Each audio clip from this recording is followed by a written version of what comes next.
Good evening, passengers. Welcome to the last SID View flight of 2025. We hope you had as much fun on the flights as we did. And as always, please observe the no smoking sign. Hey, that's what she said. All right.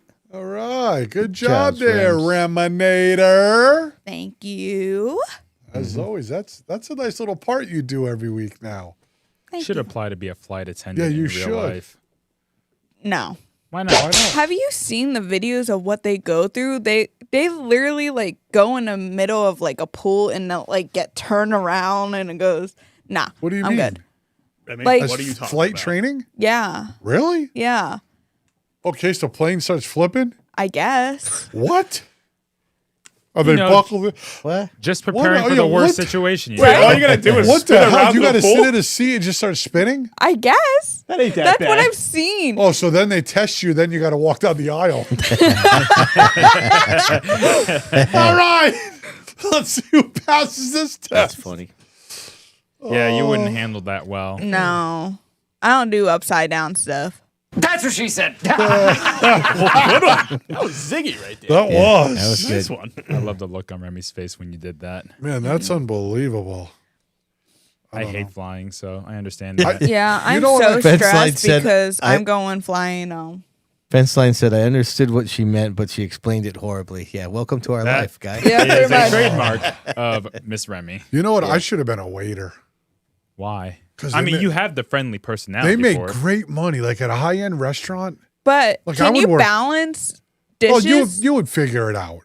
What, but after 6 Diego, falls? it's you. I'm a stellar athlete. Are you killing me? Kidding me?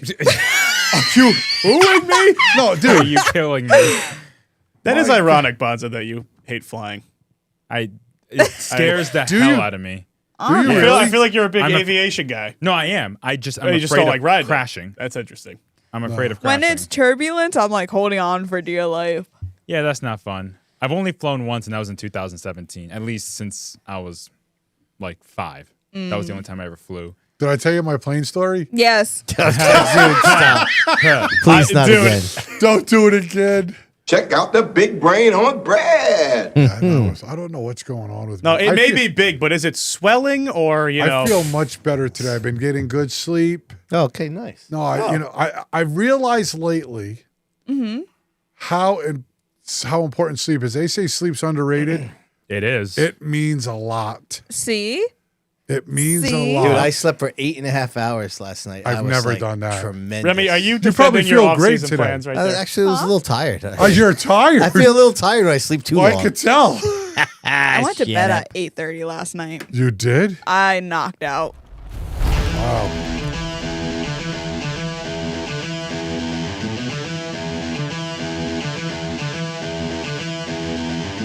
Well, let's start the insanity.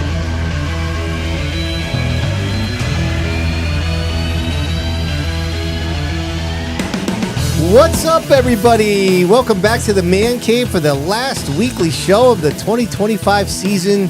We do have all kinds of stuff to talk about. Can't wait to get back into it. Diego, what's going on, brother? My man.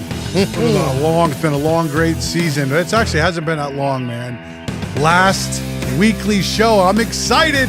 All right, Reminator over here on the controls, ready to roll. Am I going to be the one doing this? Well, listen, it's the last show. Everyone's basically tapped out, so it's just us left here.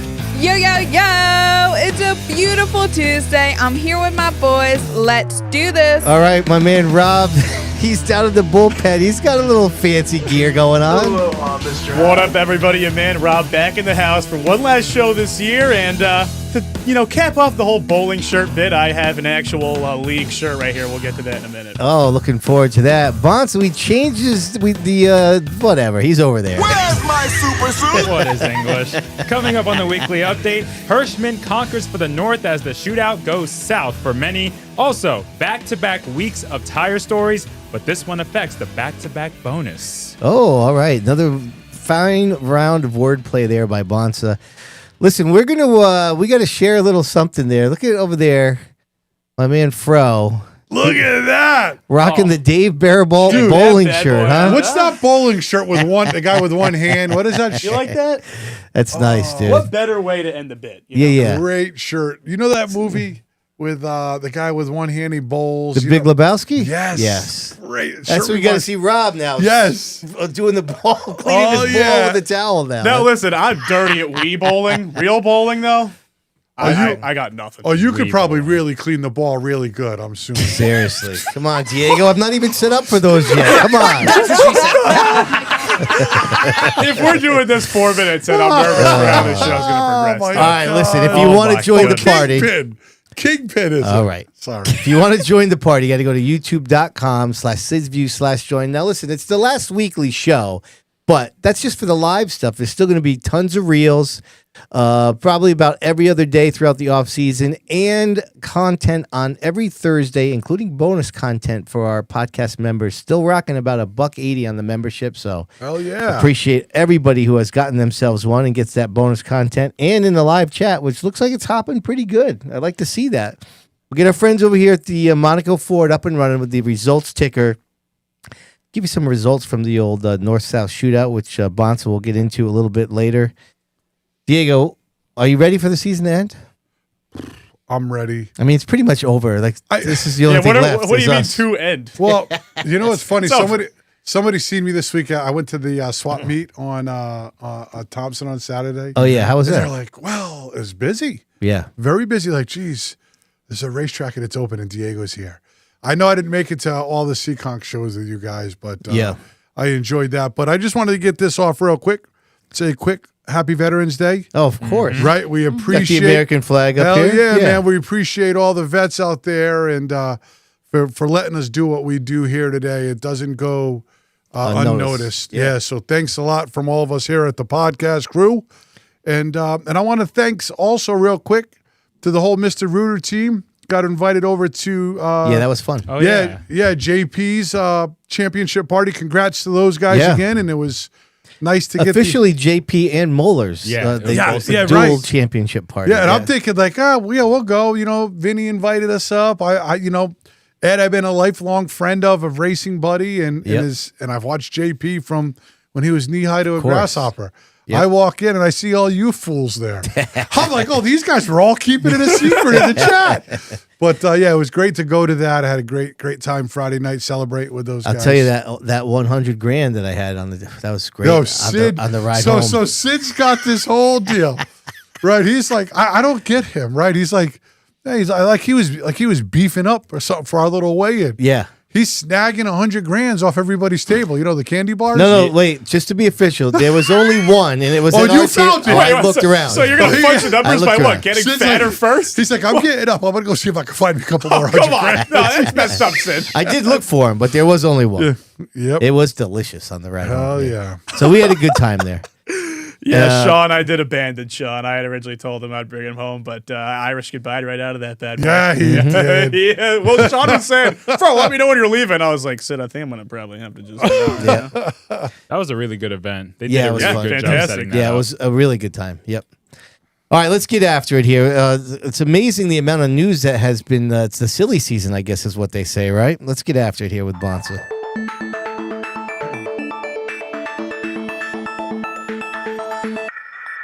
Sponsored by Fowler's Auto Wrecking, and we go to the North-South shootout at the Caraway Speedway. Hold on, Bonssa. I just wanted to give Keeter props. He knows what's up with the $100,000. Okay, my man. Go ahead. Listen, people pay good money to be in the chat when there's a comment that is worthy of being noticed. So you got to give them a little props. Continue on, Bonssa. Anyways, thanks, Keeter. Yeah, North-South shootout at the Caraway Speedway. And we start with the tour type modifieds where Big Money Matt Hirschman claimed his 11th North-South shootout win. 23 cars took the green flag. 13 took the checkers. I mean, I don't know what else to say with this guy, huh? I mean, they don't call him Big Money for nothing. Seriously. They don't call him modern day Richie for nothing. Especially at that event. He always finds his way to the front in that event.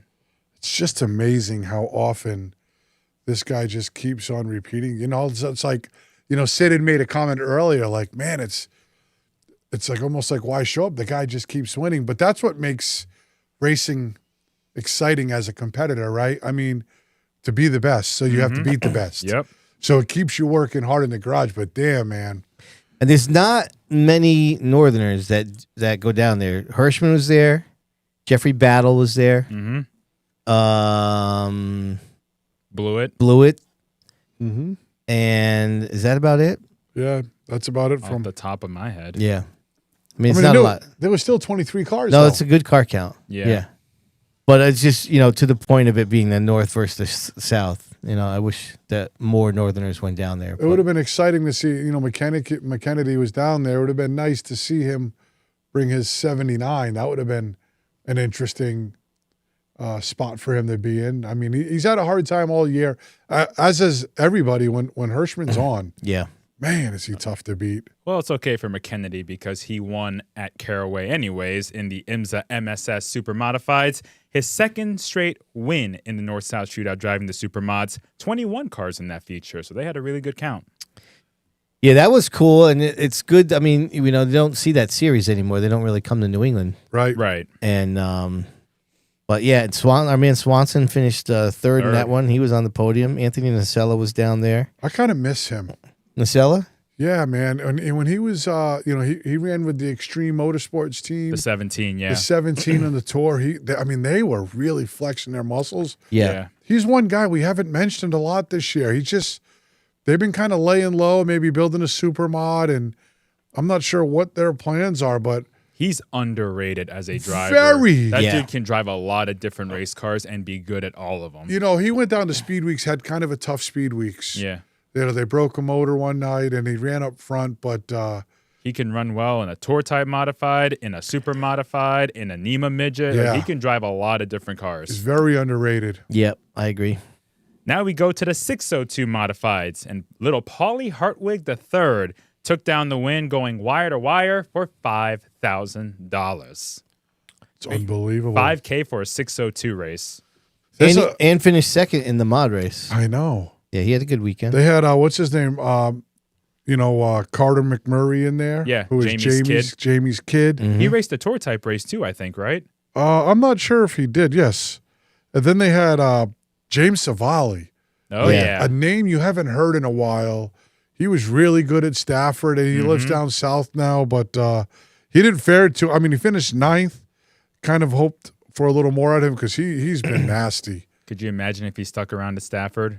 Oh, he was tremendous. He was. Yeah, I've seen the old videos and his aggression on the track. Oh, it was exciting to watch. Yeah. He was enough to get everybody to bitch. They would have all been crying if he was there. So, Tapley brought this up. It's 2 hours and 16 minutes for 125 laps. I knew there was north-south race. Yeah, I knew there was some rumblings online about people were. It's unbelievable. That's really long, man. But I will say this: the year before was almost 3 hours, and they had 33 cars. Well, at for least you get your money's worth at CarawayTV.com or whatever. Right? Yeah, so it was a long race, but compared to the year before, it was a sprint. Now we go to the legend cars. They had 2 events, and Austin Thompson swept both of them. So they had 10 cars for that. Yeah, so I double checked this twice, and unless there was an error on their end, the top 10 cars finished in the exact same order in both races. Stop. Yeah. Look at your sheet there. I see it. I only see one race. There's one on Saturday and one on Sunday. Yeah, they ran 2 different days. That's unbelievable. I double checked it like 3 times. I'm like, how does that happen? I don't know. I'm not sure if they start straight up from the previous day. I'm not sure how they work it, or if there's an invert or what. And anyways, go ahead. And then they had the inaugural Crown Vic Clash. It's amazing how many people are on this Crown Vic train. know. But hey, they had 18 cars in that race. That's impressive. And Adam Salter dominated the caution-free event to win it. I think that's also very impressive. We talk about Crown Vics and how they can be real physical and they slide around. They did not have a yellow. Wow. Diego, how many times have you been to the North-South Shootout? Not at Caraway, at Concord, maybe 4 times. And did you race when you went down there? Yep. Every time? No. No. One time we raced. How'd you do? I wrecked on lap 1. Oh, wow. Okay. No way. Yeah, man. We actually bent a valve in practice. I'm not a machine guy. Yeah. We went down to a local machine shop, got a valve, some lapping compound, and a drill, lapped the valve in the pit area, put the head back on, went out, and wrecked in lap 1. That's a track. Oops, sorry. Go ahead. That's a tight Concord. That's though, a track I wish I got to go to before it closed down. Because that looked like a real fun track. Well, what happened is there was a big wreck. I started dead last. There was a wreck going into one, and it was such a small front stretch. I mean, it was as wide as this room. And if there was 3 cars that wrecked, it was over. Yeah. Remy, Rob, have you heard of Concord? I mean, I've heard of it, but I've never been out there. You know what the they shape had of a it dog is? leg Yeah, that it's was bad fast. Didn't they call it like a mini Pocono? Yeah, I or thought it was a something? triangle. You drive uphill, then back downhill, and you were wide open. And I was about to say, did you stick it wide open? wide in the open. Dog leg? Oh yeah, that's why I think we blew up. This was ripping, man. It was fast. And that sums up Diego's racing career. Oh, all right. Anyways, How many more times are we going to eviscerate this guy? I almost feel bad. Yeah, I don't. I don't either.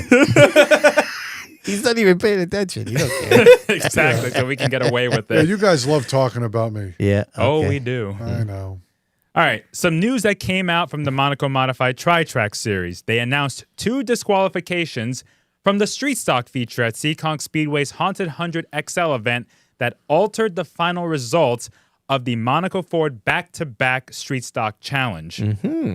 Blue Ridge Race Lab LLC reported that the tire sample from race winner Aaron Plemons did not meet manufacturer's submitted benchmarks. The sample results were confirmed in a duplicate test just to make sure it backs up the original results, resulting in Plemons being disqualified from the victory. Justin Beecher, who finished second in the race, was also disqualified, but that was because of an illegal wheel spacer. As a result, second place finisher Randy Moretti, the second place finisher at Seekonk, was declared the official race winner, while Ryan Lynham, because of course it's Ryan Lynham, received a $500 back-to-back street stock challenge bonus. Now, in a Facebook post, Aaron Plemons apologized to his supporters and sponsors, saying, and I quote, "I have definitely learned my lesson about running used tires." Well, Wow. here's the worst part about it. I got screwed out of a pick'em win. That's the worst Because part. that's the most important aspect of this whole 100%. situation. 100%. Sissy. Yeah, I mean, listen, I'm glad that they're doing, Their job. tech is good to have for sure. Yeah, I mean, I don't know what to say. It's just Lynham was not really a factor at Seekonk. Yeah. Of course, he got the bonus anyways. Right. Like, he dominated so many races this year, and then he didn't really play a factor into the battle for the win at Seekonk, and he still manages to pull out the bonus. Hey, Yep. it's still a win's a win. For sure. So, yeah, we'll talk about Plemons later. Yeah, we'll get back to this topic. Now we go to NASCAR Regional, where Race Day CT broke the news yesterday that modified owner driver Gary Putnam will become the 5th NASCAR Modified Tour director in series history. Putnam is taking over for Jimmy Wilson, who was promoted to the role of senior technical director at NASCAR Regional back in March. Putnam also suspended operations of his own modified team to focus on his new role, which is a very smart choice. You know Gary at all? I don't know him. I've known he's fielded cars. Yeah. Yeah. Good, pretty cars. Yep. I mean, it's took him forever. I mean, they announced back in March that Jimmy Wilson got promoted. was out, so and he was going to keep the role of the modified tour director until they found a replacement. Yeah. So Took him 7 the months whole later. year. You know what's great about this? I don't know Gary Putnam at all, but he's obviously been involved in racing for a long time. Oh, yeah. And he's been around modified racing, and he's been right in the run in there with the rest of the team. So he knows their griefs, their bitches. He knows what they're looking for. Yeah. It's going to be a great fit, I think. It's like having a racer as a race director or something to help. It's the optic of having a modified guy being the modified tour director that looks optimistic. Yes, it really does. Mm-hmm. Time will tell. Mm-hmm. Yeah, I mean, he's been associated with the tour forever, so it's familiar turf for him. Right. Yeah. And hope it all goes well. Congratulations, though, because I read the whole article on how that all transpired when they first asked him. And he's like, "Are you serious? Is this really serious? Are you guys really asking me this?" And then they went back and revisited. I was intrigued by it because I wondered how NASCAR goes about finding the right fit Well, in Right. the past, they had like Chad Little. Chad I think, Little? He was did it. before Jimmy. They've Yeah. had a couple people who were former racers, I think, Right. in that role, but I'm not sure if they were former modified Yeah, racers. Jerry Cook, I believe, was the first Jerry guy. Cook, Yeah, yes. He was Jerry the original Cook was, one. yes. And I talked to a lot of people like Chad Little, I think, because he was a racer. They could talk to him. Mm-hmm. He would listen. And I'm sure, Gary Putnam has a job to do. But I know he's probably going to have open ears to everybody because he's friends with everybody. So I look I forward mean, you're to friends seeing. with everybody, but when you have that job, there's no friends. Yeah. Yeah. Yeah. Well, NASCAR Regional also revealed the recipients of the 2025 State Rookie of the Year Award. Among the winners was Jacob Rowdy Burns, who earned the Rookie of the Year Award for the state of Massachusetts following a 3-win campaign in the Pro Stocks at Seekonk Speedway. Nicely done. No surprise. Yeah. You almost forget he was a rookie in the Pro Stocks. I Right. know. But I he would have was. sworn he's been there for like 5 years now. Well, And he's been running. And I think it's decided by the best 14 races you had during the season. So, When you got it, man. Yeah. yeah. Speaking of Seekonk, the track announced a 3-division lineup for their Midweek Madness event in 2026. Midweek Madness, formerly known as Open Wheel Wednesday, will include the NASCAR Whelen Modified Tour, the Grand Estate Pro Stock Series, and a special 30-lap, $2,000 to win Legends car feature. The event will take place Wednesday, July 1st. So they are still calling it Midweek Madness? Yes. Nice. Okay. Yes. Dude, they'll get a zillion legend cars for that race. Yeah. For sure. That place will be packed. Yep. Yeah, I think this is the first time that their Wednesday event features the Modified Tour. Or at least it's been a long time because it's been normally associated with Monaco Open Wheel mods. Wednesday predates the Monaco mods by like a decade. Yeah, right. And then it was an original event when the Monaco, or it was the Tri-Track Series at the So time. will you guys educate me? So the Tri-Track Series is not going to be running on a Wednesday Correct. anymore? Not at Seekonk. Not at Seekonk. Wow. They have a Wednesday show at Thompson, I believe. Wow. And the Stafford Yeah. show. And the Stafford. And the Stafford show, yeah. Midsummer. Do you They'll think run that- Seekonk for the Haunted 100. You think that was by choice of the tracks, or it's don't just know. been so? Well, the Open Wheel Wednesday, I love that name just in terms of promotional Rolls off the tongue, catchy guys. names. Yeah, Yeah. right. But that was originally mods, and I think they had midgets, Yes. and it Yeah. just wasn't really drawing. And I think the tour probably draws a little bit better. And like you said, they're going to get a ton of legend cars. So Seekonk just retweaked it. And listen, I liked going to that event, but I don't really love Wednesday events. So Yeah. if there's one, for us who work for Monaco, if there's one less Wednesday event that we have to work, I'm fine with it. Yeah. If I'm being honest. Switching topics, SK Light modified competitor Nick Anglaise announced he'll be making his debut in the NASCAR Truck Series in 2026. Race Day CT stated that Anglaise, with support from Yukon, has put together a partnership with Mike Harmon Racing to run as many as 5 truck races in 2026. The Seymour, Connecticut driver scored a career-best 3 SK Light modified wins at Stafford this year. Anglaise, though, has not confirmed which truck races he'll be competing in next season.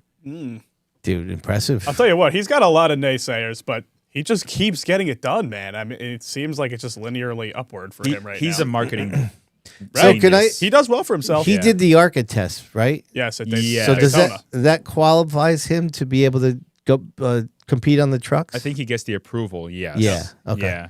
Anglaise, he had a great year. He won 3 races, largely stayed out of trouble, which was the biggest issue with his rep in years Yeah. past. Like, he kept a pretty clean sheet. Right.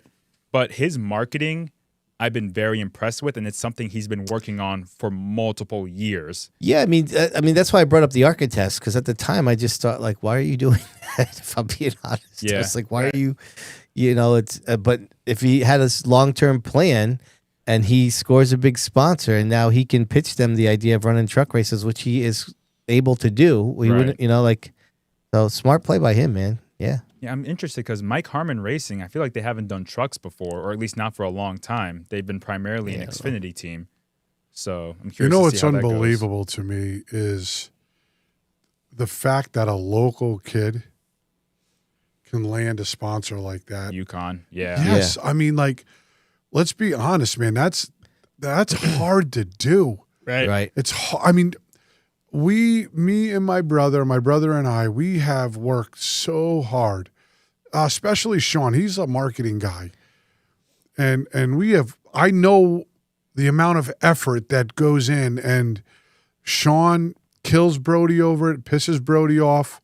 I kill Emma over it because it's so important. Yeah. We have sponsors like Monaco, and you want to make sure you keep them around and do right for them. Right. For him to go out and get UConn is massive. And then not only keep them, because listen.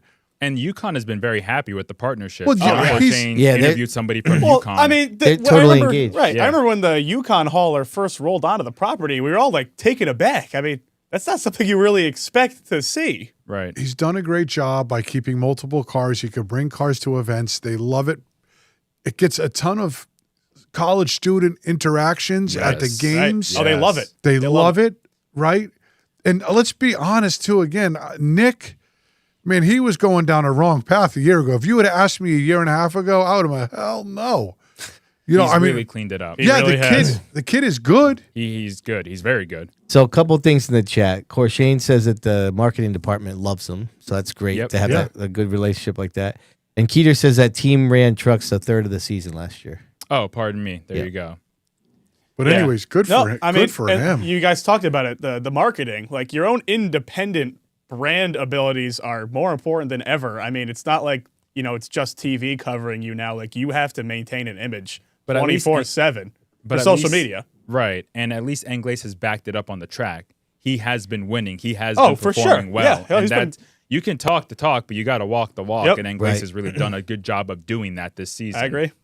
I'm going to say one last thing about that, if I could. Yeah. I know, Nick needs it to stay competitive. So it becomes easier for him to really appreciate the value that UConn brings to his team. Mm-hmm. Right? So it makes it that much easier. And for all those young kids out there that aspire to be racers, and it's never too late, if you put the work in, that anything is possible, right? If you really want it like Nick wanted it, he went after it. And even though I'm sure everybody said, you're freaking nuts, dude. You think you're going to get that? Well, look at me now. Right. You know what I mean? So it's just goes to show how hard work can pay off in this game for some local racers. So good job by those guys. Yeah. Some people forget the value of marketing. Yeah. Sure. It's a very essential role, especially for the youngins. Yep. Mm-hmm. Now we go to the Pro All-Star Series, where they released the 2026 schedules for past Super Late Model North, past mods, and the New England Super Modified Series. Instead of racing on Icebreaker weekend, past North will be visiting Thompson Speedway Motorsports Park on Wednesday, August 5th as a companion event to the NASCAR Modified Tour. In addition, past North and past mods will make a return trip to Riverside Speedway in Groveton, New Hampshire on Sunday, May 31st. It's the first past event at the quarter mile since 2020. We got to get to a pass event at some point. I've been to the ones at Thompson. Yeah.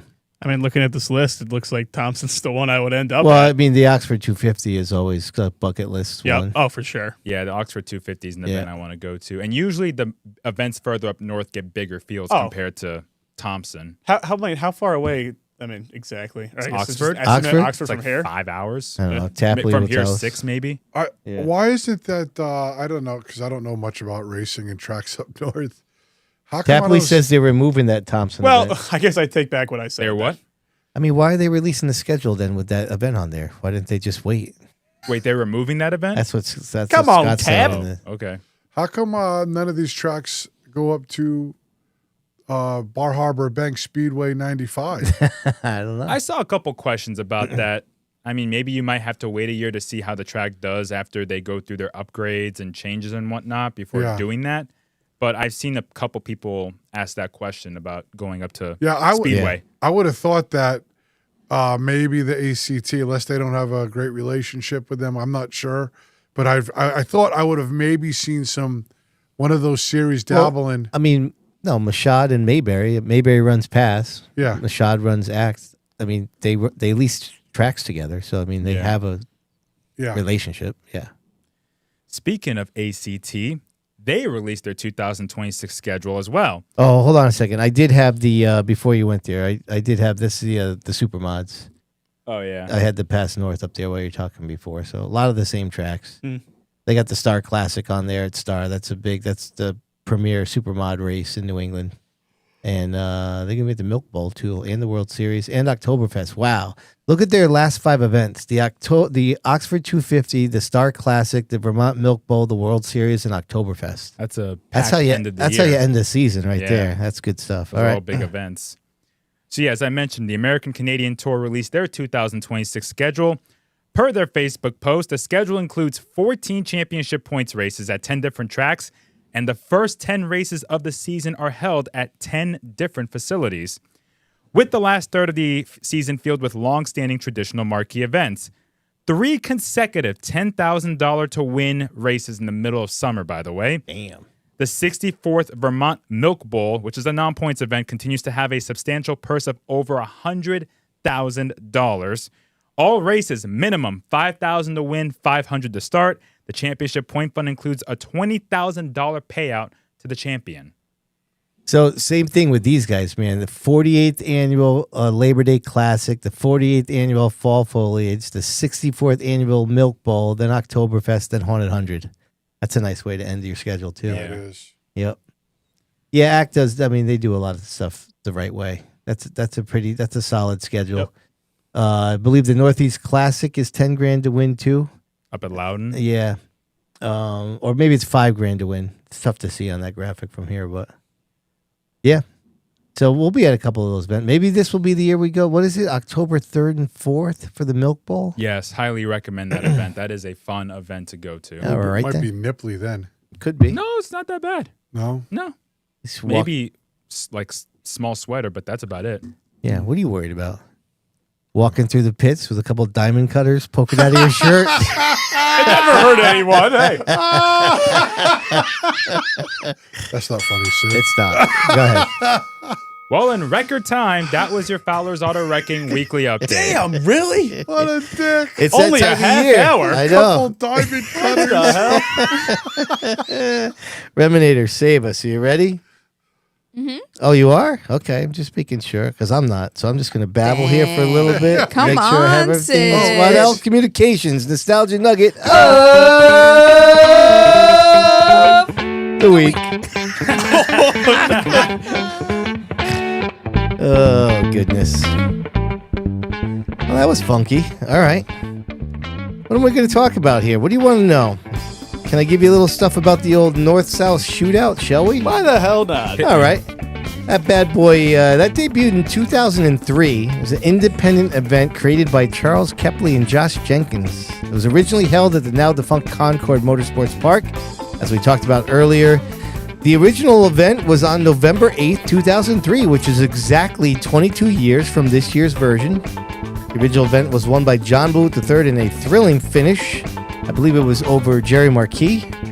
Blewett would win 2 of the first 3 events. It's been held 12 times at Concord, once at Hickory, and now 10 times in its current home at Caraway. Matt Hirschman, as we said, has won the event a record 11 times. In addition to Blewett, Burt Myers, Ryan Preece, Andy Seiss have each won the event twice. And Myers and Seiss are the only Southerner-based drivers to win the event. Now, Andy Seiss is originally from New Hampshire, but I believe he didn't start driving modifieds until he appeared on the Southern Modified Tour back in the day. So, listen, cool event. Glad that it's back going. I know Keeter said something earlier in the chat. Dale Wolbrink's done a lot in the recent years to kind of revive that thing, and she was involved in the event when it was originally got started. So, good to see that one. It's a nice little end of the year event, like a bunch of other ones that we'll talk about later coming up. But our man Fro is ready in the classic Bear Ball bowling shirt. Let's giddy up.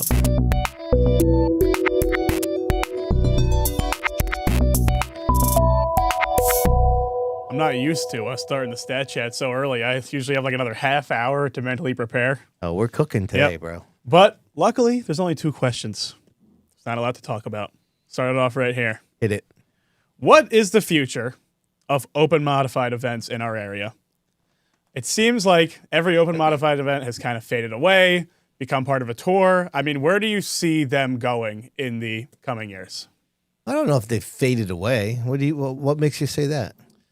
I mean, there just seems to be a lot less, at least a lot less that have decent car counts. Definitely faded at Stafford in the big picture, where they used to have 3 or 4 events. They had like 3 open 80s, and then the Sizzler became an open modified race, and now they have only the Sizzler and no open mod race. I'm not considering their open 80s big modified events. Like they're just open 80s at Stafford. Like the Sizzlers. They were though. But are we talking about big modified events? They or weren't just on the open level of like modified the events? Sizzler or the No, World they're not. Series or a race at Loudon, or even Open Wheel Wednesday. Those were bigger events. But are we talking about big modified events or just open modified events in general? Just one-off open shows in general. I mean, the Sizzler even, like, I keep thinking, I mean, what if it was a Monaco race? I mean, why the hell not? Well, one of them is, right? Isn't that GAF Masters? The- was and- talking the fall final. Yeah, but he's talking about the Sizzler. Like the why Sizzler isn't the specifically. Sizzler? Oh, yeah. It no, I is think the last remaining one. I think Stafford likes to make that their own event since that is their biggest event ever. Yep. But in the think grand scheme there of was open too mods, many. there was too Yeah. many. Yeah, that's Just the big too thing. many. Just in general, I agree. And I Yep. think because you have so many, naturally you're not going to have as big of fields because everyone is so spread thin between all Right. these different races that you Right. have to prioritize which events you want to go to over the others.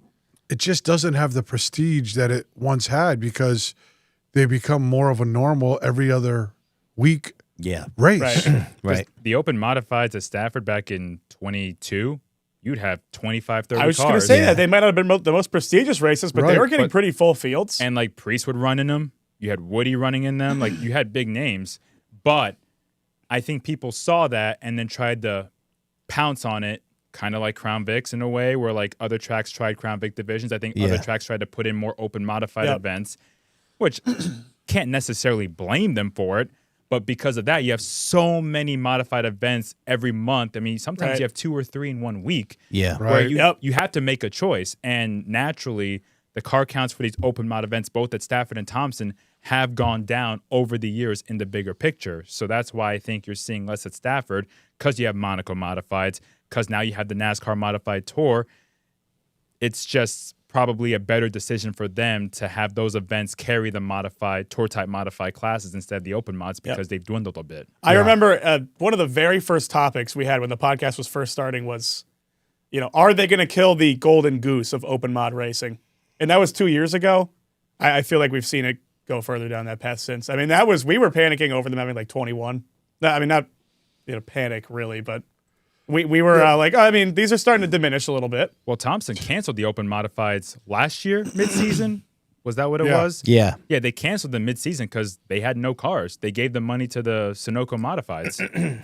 Right. But in Stafford's fashion, they just go quick and they adjust the schedule accordingly. Yeah. And they see it happening and they just make changes. Right, which is what they have to do. And maybe some of these tracks have to get more creative with different ways to do things. I got a zillion ideas in my brains to maybe get more divisions with bigger money to make things just more interesting for like the open mods. And I don't know how they're going to do that, but Well, did you see what Max Zackham just said in the chat? What's that? He said there's over 50 total open tour mod events Yeah. within a 5-hour radius. within a 5-hour radius of Eastern and Connecticut. it's I mean, that's a lot. Yeah.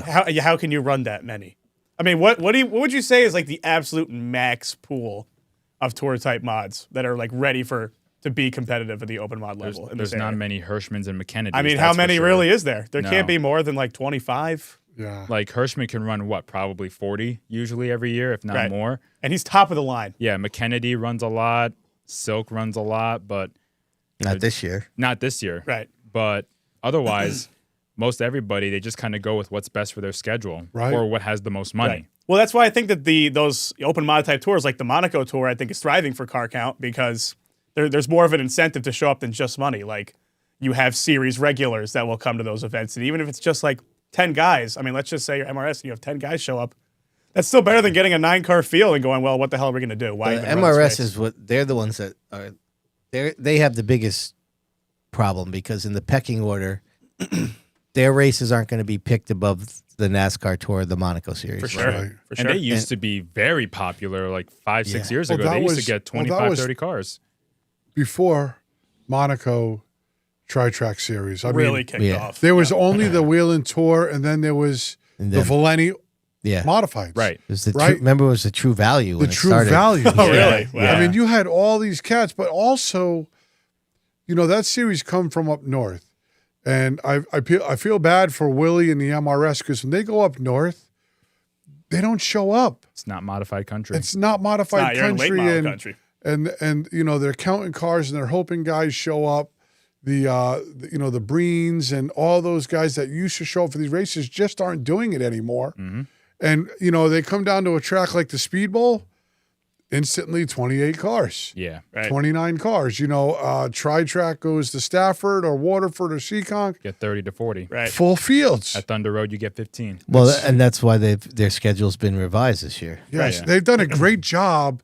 Like I noticed, I know Dave Monaco really likes the Speedbowl. It's close to their shop in Yeah, it's East got a Lyme. dealership right Yep. down the street. Yeah, it's Yep. great, and I'm so excited to see 2 of those events there this year because Oh, yeah. it's a great event. I saw somebody posted when Monaco posted their schedule, and it was like, lame variety of tracks or something like Are that. they crazy? And like, What are you listen, talking I mean, about? I know it's disclaimer because I work with them, but that's the better schedule because did a great like job. you just It said, is. they're going to have full You're going fields to at see such every a high race average now. car count. You don't have to worry about going to White Mountain and Thunder That's Road right. and having Right. 15 cars. Dude, I put it on the TV. I'm like, gosh, they only have like 15, Right. 14 cars. That's because nobody goes up there Right. and races. Did we forget the original Tri-Track series was 3 tracks? Yeah. So right. don't talk about a lack of diversity. I mean, that's Yeah. nothing really Yeah. new.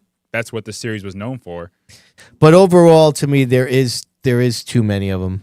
Yeah. Yes. Yeah, it is oversaturated. I just want to give a shout out to our man Fence Line that he did say Max McLaughlin has also won the North South Shootout. Oh. And in my brain, I'm like, it was kind of like the Baldwin thing. Like in my Yeah, brain, yeah. because his dad is from New York, it made me think, but he's from North Carolina. I got a Right. question for you guys. Yes. Since Tapley is happening and hopping on the live chat tonight, Oh, Tapley it's is getting happy. fiery in there? Yeah. What's going on? do you think, just a question, if he said, hey, listen, I'm going to go back and run the MRS series tomorrow. At Thunder Road? No, just the MRS Yeah. series in general. Does that instantly, Oh, if Tapley himself is Goes like back- race directing the MRS races. do you think Ooh. it instantly brings cars to the division? I mean, a lot of people have immense respect for Tapley. Yeah. I could see maybe a couple. I'm not sure if it would make. I Like, bring a I don't huge- know if they'd It's not run going to compare to flocking. Monaco modified. It would help, Yeah, but it would. it's not going to bring 30 cars to an event at Riverside. Right. Right. Up in, Well, I think it would almost Northern stop more Vermont. competitors from leaving than it would to, you're not going to get 10 guys to go, oh my God, we have to get back I mean, there because right they now. get decent counts Right. already. Right. MRS, Listen, yeah, they 15 get to 20. 15 to 20. It's not Yeah. like they don't get cars. You don't have those. You talking about big MRS? Southern New England Yeah. names. not for all their events. A lot of they get 15, 17. I try to keep tabs on them and watch. Some events are a little light, but so isn't the Tri-Track when they went up there. It's hard to get modifieds, and unfortunately, the MRS is stuck up there. But I mean, you got to remember though, they also canceled events because they didn't have enough car count. So Right. I Right. think you're just being a little bit too over optimistic with them. I don't think their car counts are that strong. Well, here's Yeah. my question for Tapley: is he saying would they come and race MRS full time, or just come to more events? Because there's a bit of a difference with that too. Yeah, I don't know. I guess my question would have been if it would have been a noticeable difference. Like let's just say Tapley was the all-star. We're playing baseball, and if you bring him on your team, do you sell more seats? Right? Probably. I mean, Tapley just says right there, nothing changes that instantly. I Right. think I agree Yeah. with that. Like, I you don't might I don't get- think you you would might see get a an couple. instant explosion in car counts. I'm just trying to think in my Right. head. What is it there? Is there too many open mod races? Is there too many series, or are they just not run correctly? What is it? Too many races, if you ask me. Yeah. Yeah. I mean, Yeah. again, like we just said, you're kind of boxed out for the MRS because tracks don't want to have a tour type race every week, at least not most of them. And, the Monaco series kind of fills that void. Stafford's got the mod tour back. Let's not forget this. the tracks have to pay for those touring series to come They in. do. Yeah, the sanction Right? fee. Yeah. So Right. whether it's $200, $300, $400 a car, it's a negotiation. You know, some tracks probably say, hey, listen, we don't want to do that. You know, so you're like, it's like you're beating your head Right. against the wall. Well, again, that's the quote advantage to running an open mod race. But then again, like we just said, when it's disjointed and there's not much incentive beyond the money, it's kind of hard to get guys there sometimes, especially when there's 50 events in the area. Like Great Max just said. question, though, Fro. Good job, buddy. Well, I got one more for you. All That'll get people let's riled go, up, perhaps. Fro! How much of the nostalgia for the good old days of racing, let's call it the 70s, 80s, and 90s, is rose-tinted glasses versus reality? What does that mean? Yeah. Rose tinted At the glasses local mean, level? Like, yeah, is it local or national or both? I would say at any level. Rose tinted means like you look back on it with so much positivity, but there wasn't as much positivity as you think. Right. You're just longing for the past. I mean, it's always going to be drenched in revisionist history. I remember when my cousin Rich was racing mini stocks, late 90s, early 2000s, and right, Diego, that was the heyday of the online forums. Oh, yeah. Which the Speedbowl had. We had Connecticut Auto Racer, right? And then Pearl's website, and Jeff Pearl had a website with a forum on it. And there was always bitching about Terry and this and that. Speedbowl sucks. Why bring the quarterwags back? And how come blah blah blah? Right. And now I could pull up pictures from any Saturday night event that Terry was in charge of in the early 2000s with the crowd that you would think was the tri-track race this past summer. Yep. Right. Because you just, and then, people when the quarterwags were there say, oh, they ruined the track when they repaved it. The old pavement was better. Yep. The Benvenutis were better. Bring back Dick Williams. Like, everyone's always going to look back at theirs. And there's nothing wrong with that. Like, I will always look back at the early 2000s, especially when my cousin started winning races. That's my favorite time ever at the Speedbowl. It'll never get better than that. I'll always look back fondly of it. You're never going to change my mind that there was, you know what I mean? Like, so that's, people are going to see it through their own lens, Yeah, I mean, I can only, obviously, because of my age, attest to the short track stuff so much. I mean, I've looked at a lot of archival footage recently from Stafford, and the late 90s races, there were a lot of solid ones in there. But, like, to speak to the national scene, for example, I see people clamoring, we have to get back to the 70s, all the 70s and 80s. If a race happened today that was anything like 90% of the races in the 70s, the fans would be burning down the freaking facility. I mean, times are so different, though. It's like, it's easy to want to be back there because the crowds were awesome, the fans were awesome. I mean, if I got to look back at that time, I mean, I'd love to go back. Yeah, but here's the thing that they're missing, and we were talking about this. We had a great discussion just about car designs and whatnot. But, we were talking about the iconic schemes, right? The Good Wrench 3 and the DuPont 24 and the Lowe's 48.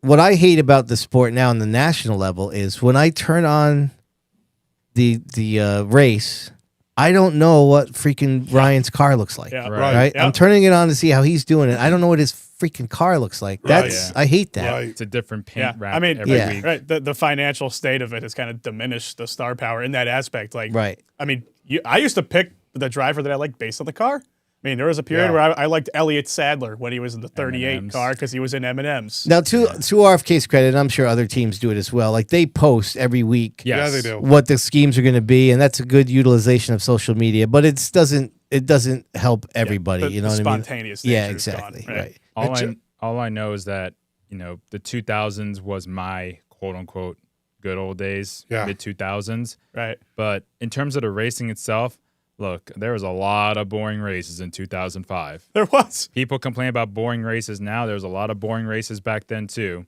But people complained about that in 2005 and they were like, oh, go back to the mid 90s when it was Rusty Wallace and Dale Earnhardt. Right. Now, some aspects you can make a legitimate argument for, but I mean, heck, in 94 at North Wilkesboro, they had a race with Jeff Bodine won the race and he was the only car in the lead lap.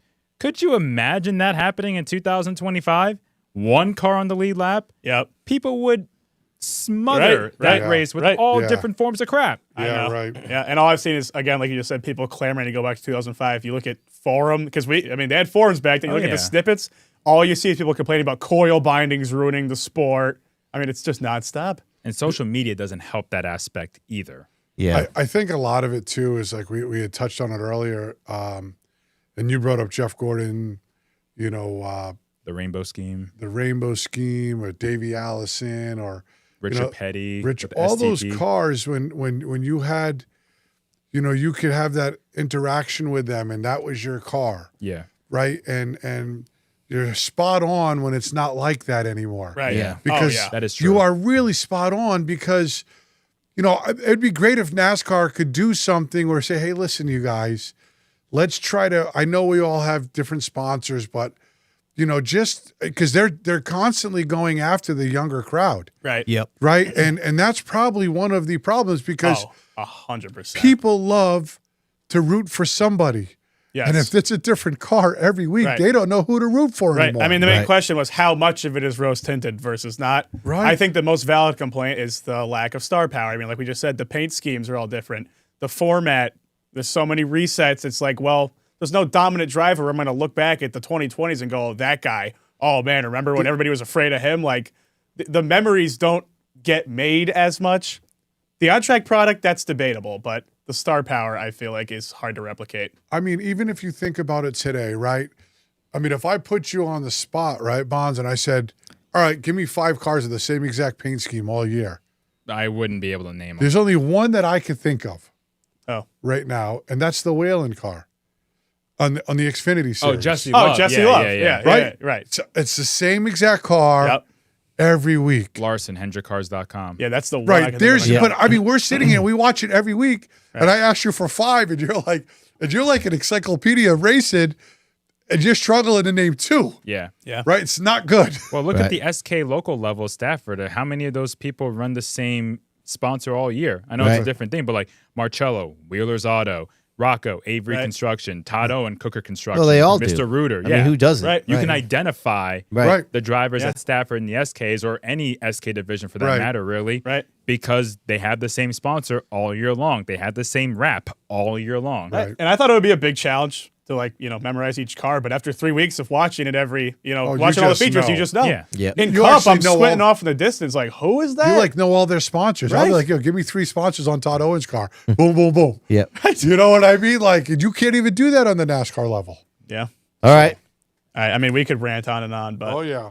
that's the stat chat for the year. Northeast Performance Parts, Hoosier Tires. Thank you for making another amazing season. All of the right. Stat chat. Let's go. Diego. He's excited. Yeah, he's excited. All right.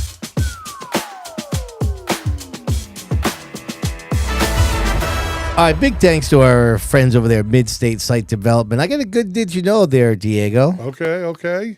So this guy right here, that's John Oh, Losniak. I know him. He won the vintage modified race down at the North-South Shootout. Look at his outfit, too. Look at him matching. And you say to yourself, I know that guy. Well, about 20 years ago, known as Jay Losniak for some reason, he was a street stalker down at the old Speedbowl. Won himself a handful of races. Of course, had himself an infamous flip in the late yeah. models, Oh, which yeah. I actually interviewed him for the Speedbowl documentary.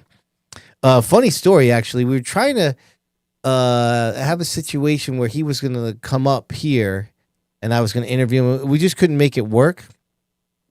And I said, do you have anybody at your house that could run a camera? And he says, yeah, I don't know if it was his wife yet. He said, I think my girlfriend can do it.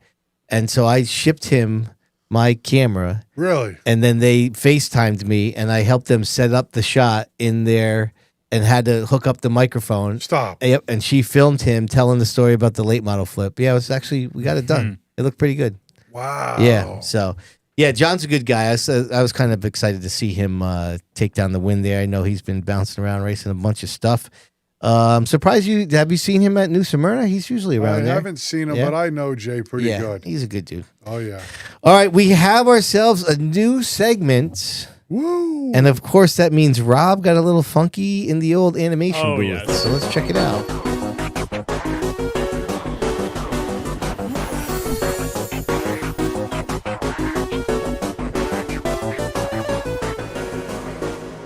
That is some straight up 80s arcade Oh, yeah. music Like right that. there. Like Go, that. Fro. That's good Go, stuff. Fro. All right, live good. chat. Feel free to jump in here. We got a lot of categories. Now, there's no real rules here. You don't got to get super granular about it. We're just going to go down a bunch of categories and see what we come up with for some winners here with our end of the season superlatives. All right? You want me to drive the bus and start it off? Yep, start driving. Go for All right, driver of the year. What do you got? You know who I picked? Your boy Hovey. Of course. Hovey He's my ran- pick. He Nick wanted- Hovey's my pick. Nick Yeah. Hovey. Wow. Same. I'm going Rowdy Burns. I am too. That's a good one. Yeah, That's yeah. a good one. Oh, I was yeah. between both. Yeah. I mean, Nick had a great season without a doubt, but Rowdy won more races and in more divisions. And at more, Nick won them at multiple Yeah. tracks as well. So. Listen, the chat is piping off about Aaron Plemons because he a good definitely. Yeah. Of he course. Was, Yeah, he was Aaron's my a good next one. one. Yeah, absolutely. Aaron definitely deserves to be Yeah. in that conversation. There is no doubt. Even though it's only 3 tracks now. That's See? messed up. No, I'm That's just bitter messed because I got screwed in the pickups here. Oh, So yeah. I'm sorry, but I'm a Butthurt little about it. bitter about Oh this. yeah. Yeah, but yeah, I mean, Rowdy Burns, you see him on the entry list, you got to be scared. It didn't matter where it was, what the car was. Yeah. I'll give was Hovey this pissed. though. I'll give Hovey this though. He did win 2 championships this year. Who's that Rowdy. now? That Hovey. is true. Oh, yeah. Came Almost close 3. to winning 3. Yep. Well, he did. He won Speed Weeks. That's true. At New Smyrna. Yeah. He won all the Speed Weeks. I mean, he just had Aaron had a great year. Mm-hmm. Hovey was one spot away from having just an unbelievable year. Yeah. Castro Literally. Pollard, 3 in a row. Castro good one. Pollard's That's a good one. nasty. He's really good. Listen, Moeller could be in. Yeah. He had a Pulio. great year. Pulio had a great year. You can make an argument for Rocco in a way. I mean, Yeah. he won, 11 times this year? Yep. Across 3 different tracks? Unbelievable. Oh, that's true. All right, next up, surprise win of the year. That's an easy pick for me. Go. Go. Austin Goff at Thompson. That is a good Oh, one. yeah, I forgot about that. I remember hearing the buzz because we Oh, were I there, did right? forget I about could that not believe it, dude. Yeah, that's a really, really good one. You know, I saw Nick, because I picked Nick Hovey then. That's the only race he didn't win at Thompson, right? correct. And I saw him the next time at Thompson. No, actually, I think I saw him after the race that day. And I'm like, dude, really? Austin Goff? That's where we're at now when I pick you? Like, what the hell? That's a good one. What'd you have, Diego? I picked PJ Evans. That was my pick too. Yeah. PJ Evans And and the Streeter Streeters? race surprised the hell out of me. Yep. Yeah. Really? In the 30 lapper, no less. Yeah, but I mean, you didn't know how good he was going to be the whole year, That was like his 5th ever street stock start at Stafford. ever. Yeah. Yeah, it was a great race. Reminator? Brian Narducci in the late model. That's No? not, I mean, Yeah. I mean, it was I can see Okay, I- fine. Wow. maybe holy- it was surprising that he was in the late model race, but it wasn't surprising Yeah. that he won once Yeah, he was he's- in. he's nasty. I mean, he's 'Cause nasty. But he won He a is lot of nasty. limited late model races. That's true. Yeah. yeah. I mean, if he had never won another fended race, I would have put him in consideration. But So I reminized the question, and I forgot when. I thought it was just surprise of the year. So mine was that the Speedbowl changed back to the Streeters. Oh. Hey, listen, I would have Wow. picked that too if it was a surprise. Wow. I mean, That's if that was the definitely question, surprising. that's the contention. I mean, there's for been sure. a lot of love for Zachem online. That was Oh, that's a good one too. Yeah, Yeah, that of was a course. great Yeah, that's a win. I great don't one. even know if that's considered a surprise to me. All Yeah. right. Because he won, or he No, finished that's a second in the surprise. Senators Cup before that. right. So the speed was there. I don't know. I think it's more so surprising that his season as a whole was so good with such a limited schedule. Who Dude, did you I pick mean, for? that aspect is true. Him winning that race was Who did you surprising. pick for surprise win of the year? Austin Goff. Oh, Austin Goff. That was a great one. Yeah, Yeah. That one, I think that I one like over- that it made Sid not get the pick 'em win that day. That was a highlight. I think that one might be the number one for Oh, me. Ed Several has a good one. Oh, Blake Barney winning the that was Monaco a race. shot. at Oh, man, Star. I forgot about that. That's a Me great too. one. That's That is a crazy. really Yeah, good that's That's a why great the one. chat is great, man. Yes. All right. How about the record breaker of the year? Oh, geez, I don't even know. I went with Dave Darling, first 9-time driver champion at Seekonk. I went with Moeller, the youngest SK champ at the Oh, Speedbowl. that's a good one. Yeah, that is a Yep. good one. Yep. What do you got there, Robert? I mean, Matt Hirschman has now won the race champion 10 times. Do you know that? That is true. Yeah. Yep. That's a good one. I mean, I'm pretty sure he held the record already. Austin Beer's youngest ever champ. That's a good one. That's true. Reminator? Mine was also Dave Darling. Oh, okay, nice. Good job by I- you. I'd probably go Dave Darling. All right, No. next up, worst wreck of the year. Ugh. I know what you guys are all picking. What? You don't know What what is I'm it? picking. I'll tell you who I picked. Go. Nick Anglace in the front stretch at Stafford. The finale. Oh, That was a yeah. bad one. Yo, and he went straight in, and That was a bad one. Wheels were just flying off. I Bonsa? got to go Cavallero at Seekonk into the opening. Oh, that's right. That ended his season. Yeah. That's a good one. Rob? I put the big one at the fall final, but I'd probably give it to Cavallero over that. I mean, that was definitely the most fantastic wreck. I don't really know. Dude, I went fanning, hooking Waterman in the icebreaker. Ended See, Waterman's season. I ruled out injuries. I That don't wanna was throw so the long spotlight on ago. that. I almost forgot about it. Literally the very beginning. That feels so- like a season 1 type thing. People in the chat got my back on that one. Go ahead, Rems. Mine was Mike Christopher heat wreck. Oh, That was Waterford. bad, dude. Waterford. That was really that bad. stupid lap car. That's what I thought everybody. I met that guy this weekend. Oh, you did? Yes, he had 2 Does he watch the modified podcast? loading tires. Does he watch the pod? Yes, I felt he's a great guy. He said he couldn't hear on the radio. It was real staticky. Oh, dude. Yeah. Not Steven helping. Chapman, his big wreck at Stafford in turn 4, that basically led his car to getting scrapped. Yeah. Yeah. Yeah, listen, we gave some money away for sure. I mean, All right. worst wreck, but I mean, probably one of the most dramatic ones was Peace. What flipping. about was that this year with the fire, Bobby Sturck and Gamba Corda? That was last year. One of the Okay. last races. I'm Yeah. getting old. Get like Diego. Damn. All right, race event of the year. Man, Tapley's going to love me on this one. I was really trying hard. The OG is going to be second because I couldn't wait to go. Yeah. But I picked the Haunted 100. Wow. Damn. I went with the Milk Bowl. I didn't go. I didn't go watch it. either, but there's such a great tradition with that event. Every year, I like kick myself that I don't go. It's basically just schedule conflicts. Mm-hmm. But that race has just a great tradition. They do it well. The whole kissing the cow thing, the 3 segments. It's just, it's to me. There's 3 top tier events in New England. There's a lot of good ones that we've mentioned. But it's the Spring Sizzler, the Oxford 250, and the Milk Bowl are the 3 top tier New England events. Mm-hmm. So that's my pick. I'm stuck between Milk Bowl and honestly, I mean, it was a long day at Thompson, but seeing a packed pit area for the World Series was pretty sick. Yeah. You can't go wrong picking the World Series almost any Yeah. year. Yep. But I think I'm going to lean Milk Bowl. And like that whole event ran with, I mean, they had a huge wreck with 3 cars on top of each other, but no rain delay. They went through as planned. Marcel Gravel won again, and he's a character. Tapley said I got a spot in the skybox next year. See, I told her it's totally worth a pick. Yeah. All right. I mean, clearly I evidently didn't understand the assignment too well, but I put the Cletus race down. I didn't get to go that's last good. year. That's a but good one. That's a good one. Again, Ooh, it yeah, was the that's only really race I good. didn't go to last year at Stafford. So No, that's a good going one. this year, it was just unbelievable. The energy in terms of race Yeah. event, it Yeah. was unmatched. Especially that Energy in the first crowd. night with the Yes. Crown Vics. Oh my Yeah. God, the Biffle versus That Priest. atmosphere was unmatched. Unbelievable. Okay, this is mine. 5K. You sound really so confident, 5K Remy. SK. No. Wait, 5K. Seriously, what?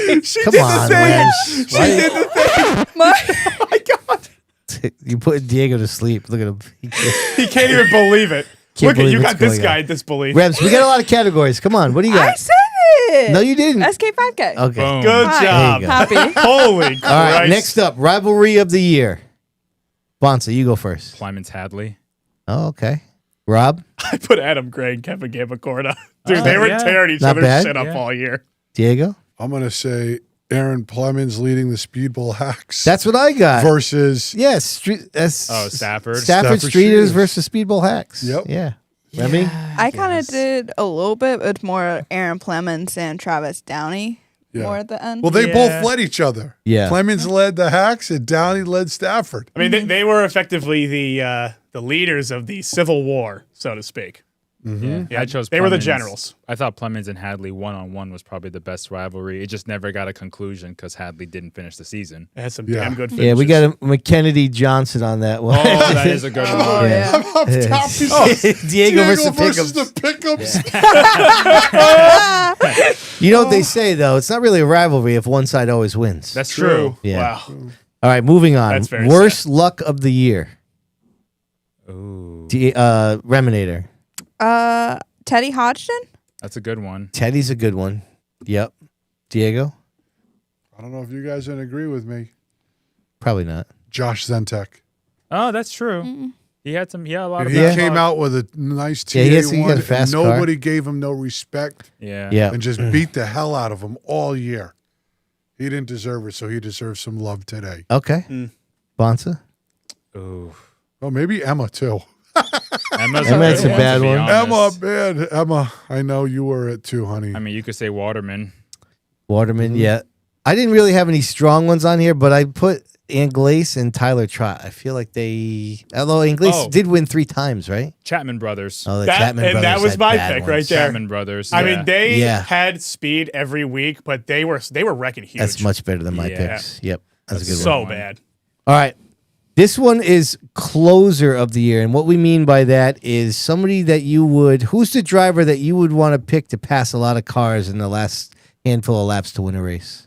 This is an easy one. I This put one for me. I think we're on the same page. This is so easy. I put Hovey, yeah. Right? No. Oh, No. I didn't that- either. That's a great pick. Yeah. I put Mike Christopher. Oh, Yeah, that's Mike's a good one. I Reminator? did Paul Verrecchio Jr. Wow. Okay. I did too. Yeah. I Really? feel Paul like, Verrecchio? Yep. I felt like Hovey was a slam dunk. Yo, So did Hubby I. is a slam dunk. Like that last race, I mean, he was on a charge. I'll Yeah. give you another one, maybe. Ron Silk, open mod races. He just Is he a good closer or is he just good from He's start just a to good finish? dominator. Yeah. I mean, if he went and changed tires and lost track position with 20 to go, I'd still put my money on him. Mike Yeah. Christopher is a really good pick because that Casella 80 race, I mean, he didn't have the car to win. JP did. And on that last restart, I mean, he just took like, advantage of that final restart and pulled off a really good move. Yo, Peter picked me for the pick'ems. Let's go. Although, again, you just said it. A good closer or a good dominator? Yeah, I guess we'll find out pretty shortly here. Settle down. You know, I think the closer goes to somebody at the end of the year. Hovey, he could have had a 7th place car he was winning. Seriously, yeah. Right? Yeah. Ray Christian. Ray's a good one. Ray's Yeah. a good one. Tailed off at the end of the year, but Yeah. because the 53 could have taken that crown there at the end of the year. Krasinski, yeah. All right, we got a lot more to go here. How about worst officiating call? Oh, gosh. This to me that's is super easy. hands down. It's Burnt at Yeah. Waterford. Me too. Yeah, Getting that same black here. flag. Getting Yeah. the black flag a lot I've later. never seen it. Yeah, that's the worst call. I I've mean, ever is seen. that unanimous? Because that's also what I. Yeah. Remy? Yeah, we all I think got a that. second would be, like if another one is Haidar getting put to the rear. after That was record bad. Oh, premiere. yeah. That was bad. Yep. Yeah. All right. Oh, I might have put that one up there. Although the burnt one was Burnt so one bad. was Burnt just was, like, so really egregious. egregious. Yeah, it's terrible. Yeah. All right, villain of the year. I got my pick easy. Go. Aaron Plemons. I think he's the top villain, no question, dude. I can see that. Come on. I can see that. What are you I gonna mean, say? he didn't race a lot, but I think my brother at Stafford, I was about to say, Sean didn't make many friends. Sean at Stafford, when he raced. I think full year, Plemons. Yeah, full year, I'm going Plemons still. Yeah. Okay, But in I a- picked Sean. In a different way, Ryan Lynham is somewhat of a villain. Because he's won so much. They he's just can't dominated. figure it out. I mean, Yeah. I went with Kopsick. Same. That's Wow. true. That's a good Oh. one. That's a good one. I mean, kind of wasn't as villainous towards the end of tapered the off a year. little bit Yeah. in villainy. But He's he had, really he had straightened some his act people up. that were not liking him there early in Yeah. the year.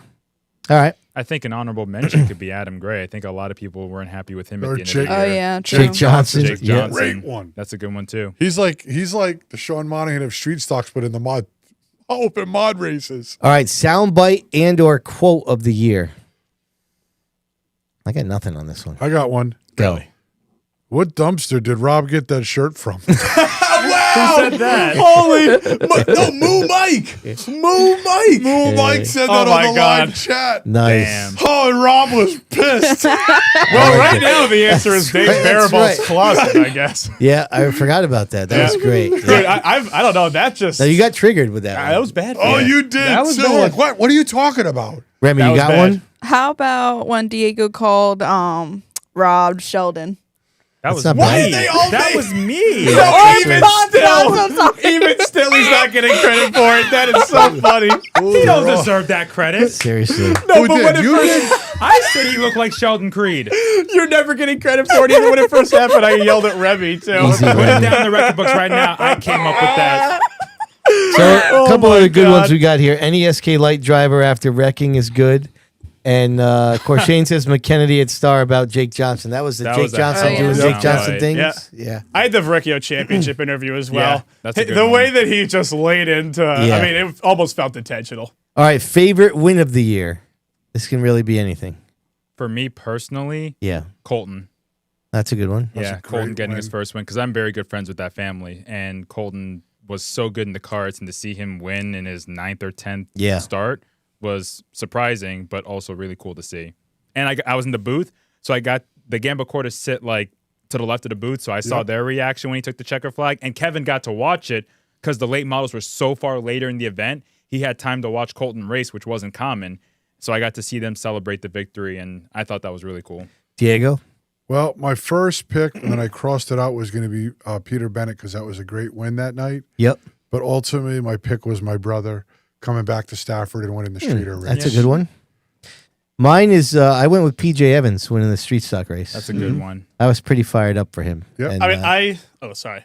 No, I was just going to say, I've known Okay. PJ since he was, basically his whole life. And seeing a kid that used to come up and hang out and say hi with me for a race or two before he, went to go watch his dad race at the bowl, and seeing him kicking butt was pretty awesome. Oh, yeah, it was. I originally had Austin Goff for this, but then I said it as the surprise winner of the year. I thought the Bob Charland win after 12 years was pretty freaking That's a awesome. good one. That's a good 12-year one. drought break, and it's pretty crazy. So. Oh, yeah. Yeah. Reminator? See, I did it as like the win the championship, so mine will be Meg Fuller. That's a good one. But her win this year also is up there. Yeah, as it one was of my incredible. favorites Yep. because she broke a drought, and the fans went nuts when she won.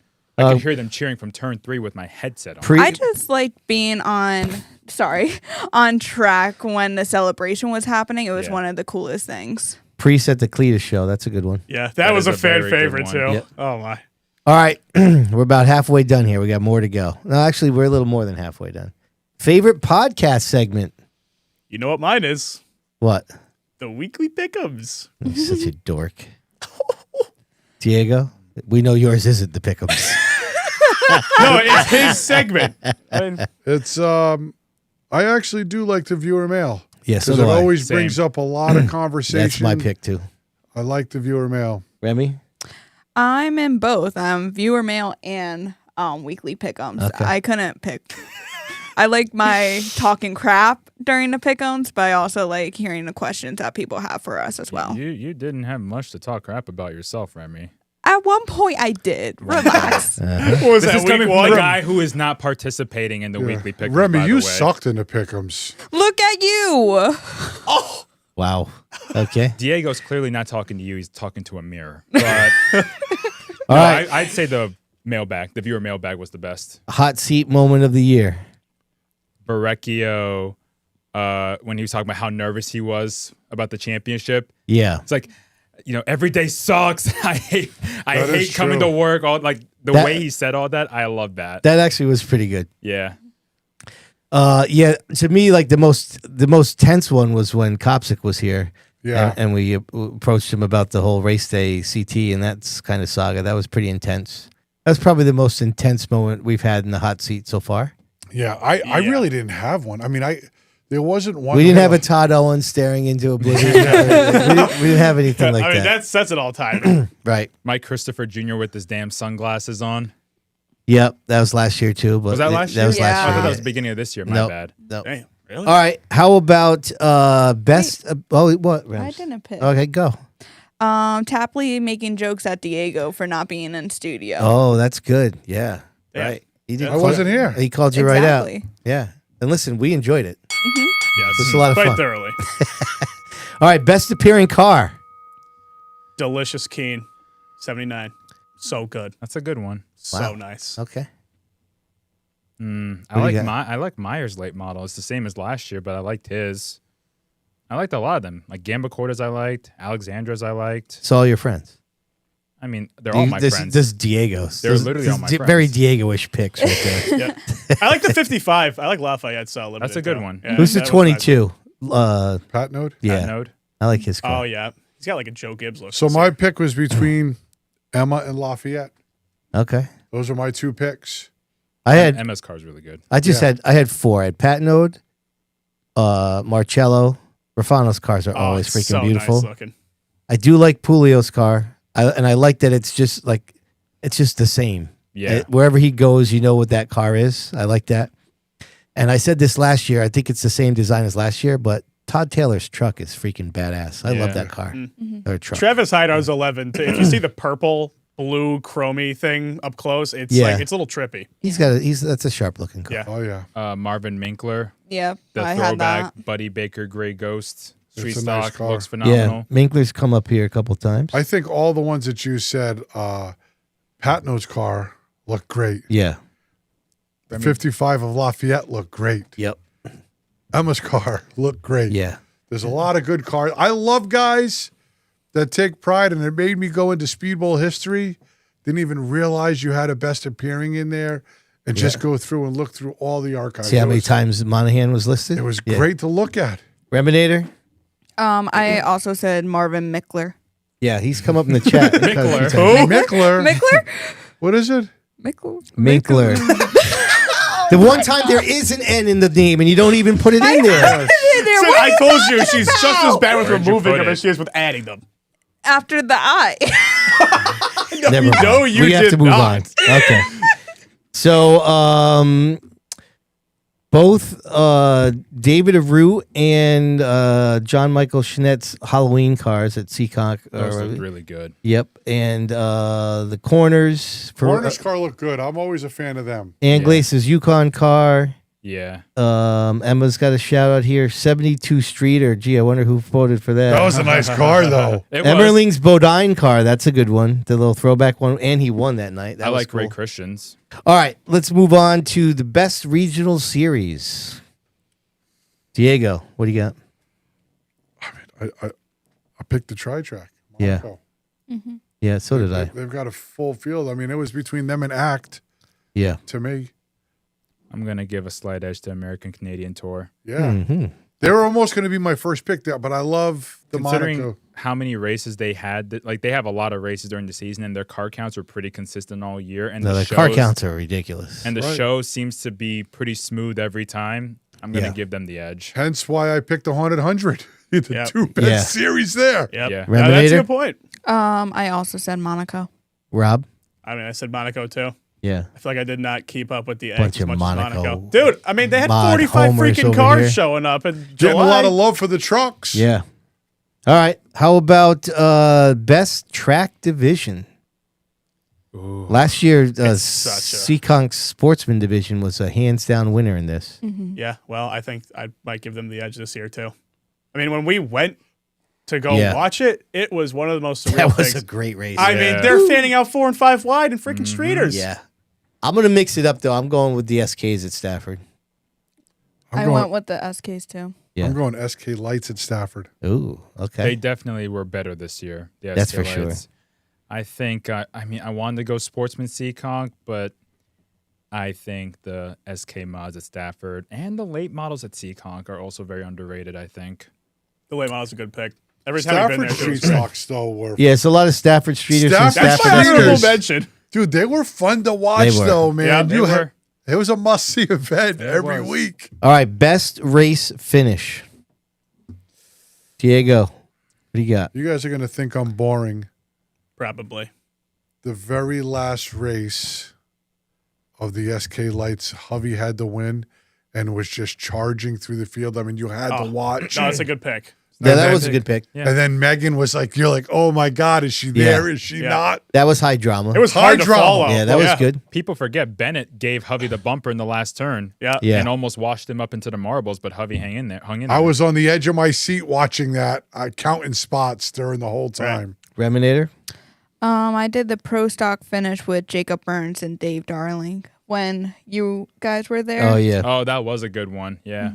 Ripkema, Corshane says Ripkema wrecking across the line at the tour race at Loudon. Oh, Ooh, that was amazing good. pick. I Yeah, forgot about I that. loved Yeah, that one. that's come up quite a bit here. And, Yeah. Yeah, there was a lot of good did you races. go, Bonsa? No, I didn't.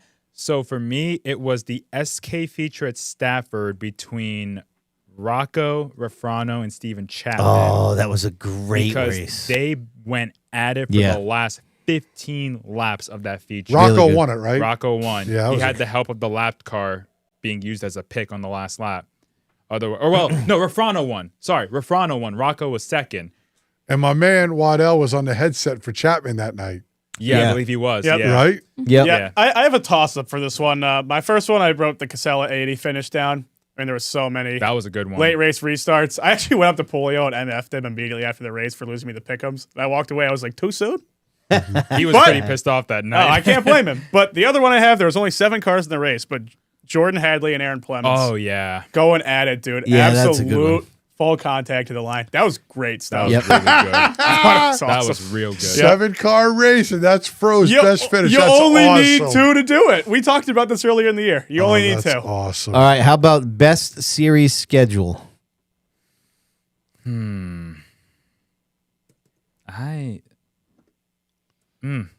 It's tough to Between quantify. Monaco mods, Yeah, what- ACT, The It's tour, different. modified tour, pass, trucks. trucks. I give it to super Mod Tour mods. if they're still into Wall. They need to get back to I mean, Wall. I'm partial. I went with Monaco just because that's what my life was. That's what this I wrote year. down, too. Yeah. That's the only one I lived, really. I mean, it's weird because like I'm gonna miss not going to Thunder Road and White Mountain, but I'm not gonna miss that travel at all. Well, Right. is this for like next year's schedule? No, the This one that year's- we just oh, had. yeah. Yep.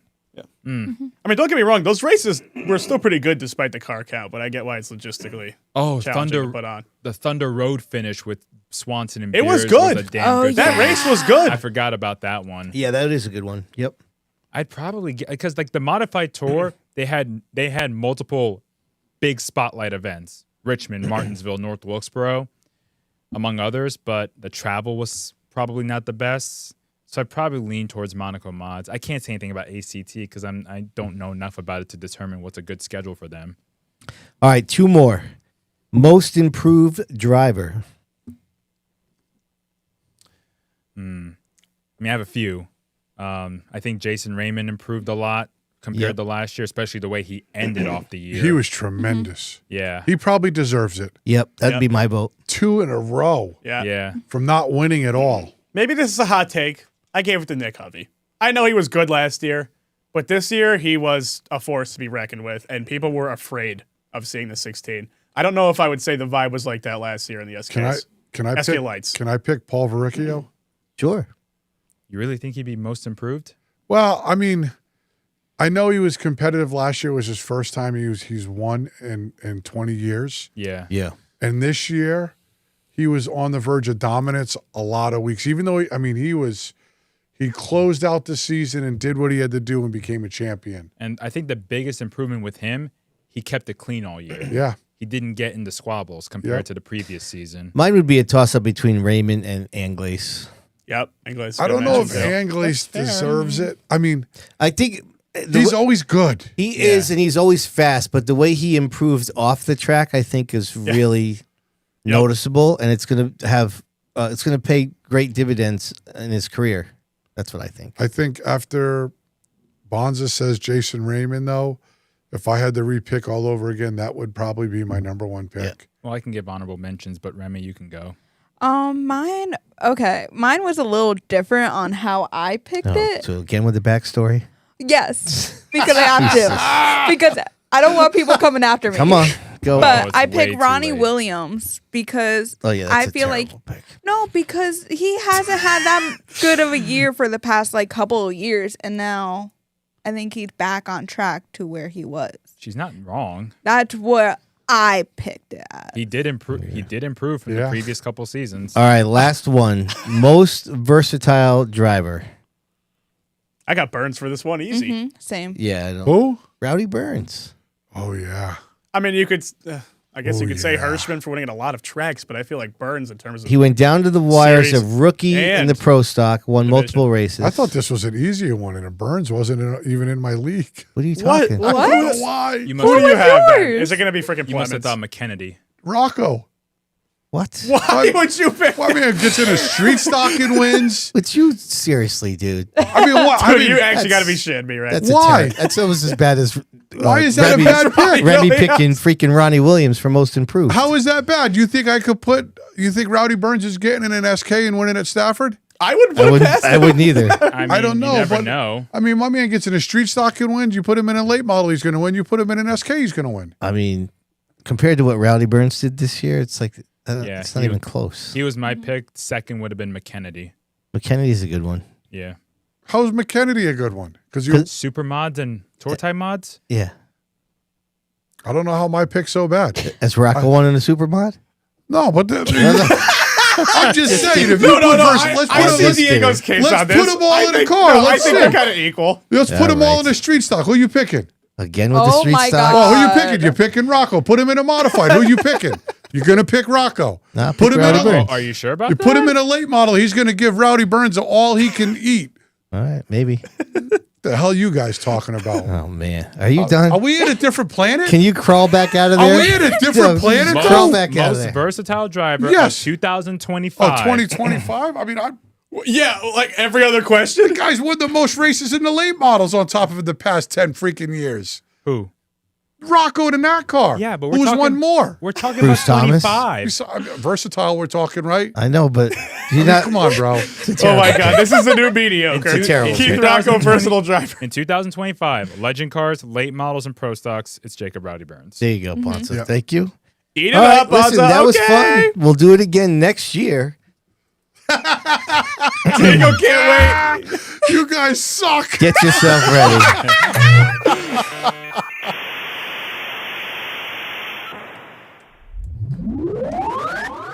I got to thank Ed Marcel, Firewood and Land Clearing, for this segment of viewer mail after I just got my butt handed to me. Typical. Typical. Mm-hmm. It's coming from my boy, Jeremy Martin. Jeremy, just got to say thank you for weekly sending in great questions.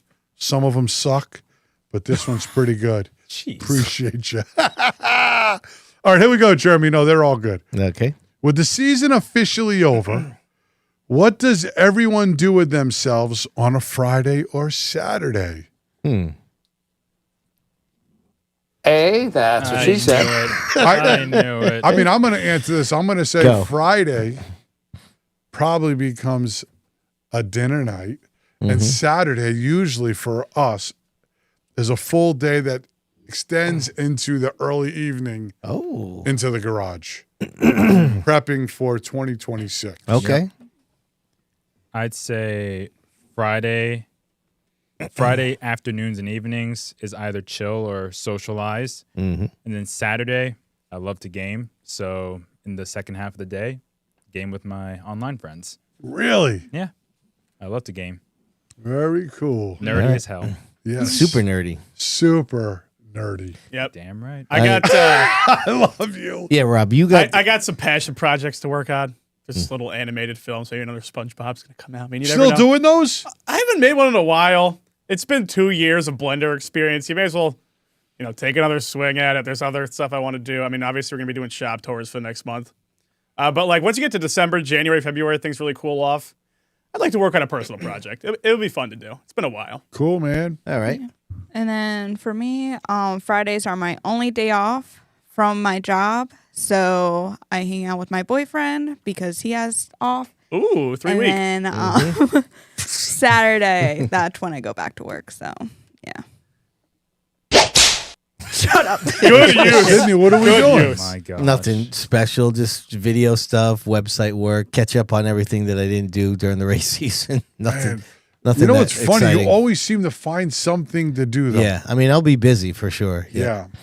Okay, the second part of Jeremy's question was, and we've touched on this before, should NASCAR rethink moving the Daytona 500 after the 2026 season to President's Day weekend? Or should they utilize Fox and broadcast before the Super Bowl in 2027 and keep things the same? What does that mean? Like have it the same day? Is that what that means? I think that second half is saying like have it the same day and have it Wow. race before the Super Bowl. No way. Yeah, it'd be terrible. Especially because doesn't the Super Bowl rotate what network it's on? Yeah. So what if it's on Fox? Right. You're really going to pin the 500 and the Super Bowl back to back? What if the 500 goes long? Imagine the 500 goes long and you either have to miss the kickoff of the Super Bowl or have to delay the Super Bowl kickoff until the Cup race is over. Yeah. You have to do it a different day than the Super Bowl. Yeah. That's a good point. Yeah. I don't know. And Tapley's right. The Super Bowl pregame is just fun to watch. All the interviews, the thing with the teams, they follow them around and do these little Oh, I was going to say, he didn't say it's fun to watch. He just said it starts at 2. Yeah, but you don't like It's watching long. those? Yeah. Unless my team is on it. I like watching that stuff. I mean, you don't get to see it every day. Is it 6 o'clock? Turn the game on. Oh, Yeah. they're not starting yet? Yeah. Yeah. All right. What else? Okay, the next one is, with the infraction of the 67 at Seekonk a couple weeks ago, does this discredit what he has done all year? I mean, you can't look at it that way. I mean, remember the year that Teddy won 8 races in the DePisa car at the Speedbowl? Yep. That's the only 8 races he ever won at the Speedbowl in that DePisa car. Your brother ran the track, checked his motor at the end of the year. Motor was illegal. Teddy was quoted as saying, yeah, it was illegal, but what about Joey Gator's body style or something? Right. Like, basically got tossed and admitted that it was a bad motor. So do you think of that season of Teddy's any less? No. And I'm going to be honest. I'm just going to say this. I don't care what they say. I mean, Plemons, those guys went to Dillon. Yeah. Finished second. And they just had a freaking tremendous year. Right. And you can't take that. You can't take the work that the families put in, the time they put in. You still got to turn the wheel, hit the gas, and win the races. Let me throw a hypothetical at you. Again, I don't know how regularly he races Seekonk. Emma doesn't like this question, by the way. I can see. Wonder why. But if the performance for Plemons falls off a cliff next year, then it's a different conversation. Right. I think he's just going to keep running as he has been, realistically, which is why I think this will just be forgotten about. Yeah. Listen, man. The fact of the matter is, people are going to question that no matter what. Well, he's got a lot of haters because he wins a lot, and so those haters have now been awoken, and it's they have something to feed on now. And especially because it's tires. I mean, there's 3 things you don't mess with: fuel, engine, and tires. So people are going to be like, "Oh, is this something he's been doing elsewhere?" Right. It's going to raise the speculation, but speculation is nothing more than that. Speculation. Well, I can say this. I'm sure, and I'm just going to speak on the part of Aaron. I know he's sitting at home, and I'm sure it pissed him off like crazy that this is even a topic right now. But it's the age of social media, right? It was part of your news. It's out there. Yeah. But, like Peter says, you still got to have talent, right? You still got to, it's hard to drive. It's real hard to win. Yeah. Right? So you can't discredit that. So no. You just take it for what it is. The 67 team, you had a tremendous year. Yeah. Wait for the next big news to come out. They'll forget all about it. That is true. All you can do is get ready for next season and go out and win again. And this brings me to a second question here. Okay. Now, with that happening and this moving forward, what should the penalty be for teams that get caught just outright breaking the rules? I mean, I'm going to say that probably falls under whether it's tires, traction control, opening the seals on a bottle cap 602. So something that you would get something after a post-race tech. Yeah, well, let's just say somebody opened a bottle cap 602 and changed the cam and put their own bottle caps back on. Like a serious no-no. That is like deliberately breaking the rules. But that's a weird question. Isn't it, if you get bounced from tech, you lose your purse and you lose your points, right? Are they asking if it should be more severe? Well, that's what I'm thinking. What should be done for something that's just outright that you're breaking the rules? So, like, let's say tire tampering, engine, or a different mix of fuel, something like that. But to me, there's no distinction between like outright blatantly doing or whatever, right? So, like Aaron claims he bought used tires, right? And so it doesn't matter though if he was unaware; they're still his tires. It doesn't matter if you're deliberately cheating or if it's by some circumstance. If you're not within the rules, you're disqualified. Yeah. Like there shouldn't be any sort of, if it was a blatant disregard for the rule or not. If you're not what the rule says in black and white, then you're disqualified. If I remember correctly, well, I wasn't around, but at Stafford back in like 15, there was a street stock driver, I think, that had a big motor or an illegal motor, and I think they booted him for the entire season. So that's what I'm saying. When you get to things like that where you're just really disrupting the whole division and outright cheating. Like, let's just say it's opening a bottle cap motor crate. That's what the crate series is about. Yeah. And you have total disrespect for the division and the tech staff and just go out and blatantly cheat like that. If you get caught by the tech staff, what should the penalty be? Because everybody's up against it that's racing every week. I mean, something like that should be, in my opinion, a more severe penalty. Like how severe? Weeks off? I mean, you can do weeks off. I mean, something like a big engine or some blatant like engine modification and such. I mean, you could make an argument probably indefinite / most of the season. With a big fine. Our NASCAR official Rich Keeter says if it's blatant and in the rule and the rule is black and white, gone for the rest of the season. There you go. And Sean said right here, much bigger penalty for motor infraction with seals. But what defines blatant? Blatant. Well, I mean, if you're opening a seal, that's pretty blatant. If you open a sealed motor and putting your own seals back on, because you could find them. Yeah. But to me, that has to be a black and white thing. Like if it says whatever, why am I want to say contaminated? But if you mess with the seal, tampering. Tampering. That's what I meant. Thank you. So if it says just that if you fail tech and it doesn't give specifics, then you're done. You lose for that event. But and then somebody tampers with that and you kick him out for the year. You'd be like, where's that coming from? What do you mean? You know what I mean? Like, if you're going to throw somebody out for the year, that should be a penalty that should be somewhere in black and white. That says, like in the rule book. Exactly. In the rule book. Like if you get caught tampering with the motor seals of the motor. Anytime, first time infraction, doesn't matter. You're gone for the year. Right. That's fair. It should be in the book. Right. You're right. Yeah. It can't say that you just lose for that event and then you get kicked out for the year. Like, what the hell? No, that should be. There should be certain rules in especially black and something white. that's severe of a penalty. Yep. It's just total disrespect. As long as the penalties are clearly stated and everybody knows the rules, it doesn't matter what the rules are. Yeah. If it's clearly stated and enforced with integrity by the tech staff, everyone's playing by the same rules. It doesn't matter. Yep. That's As long right. as you enforce them. Okay, we got one more from our buddy Dan Riley. Oh, all right. Hit it up there, Dan.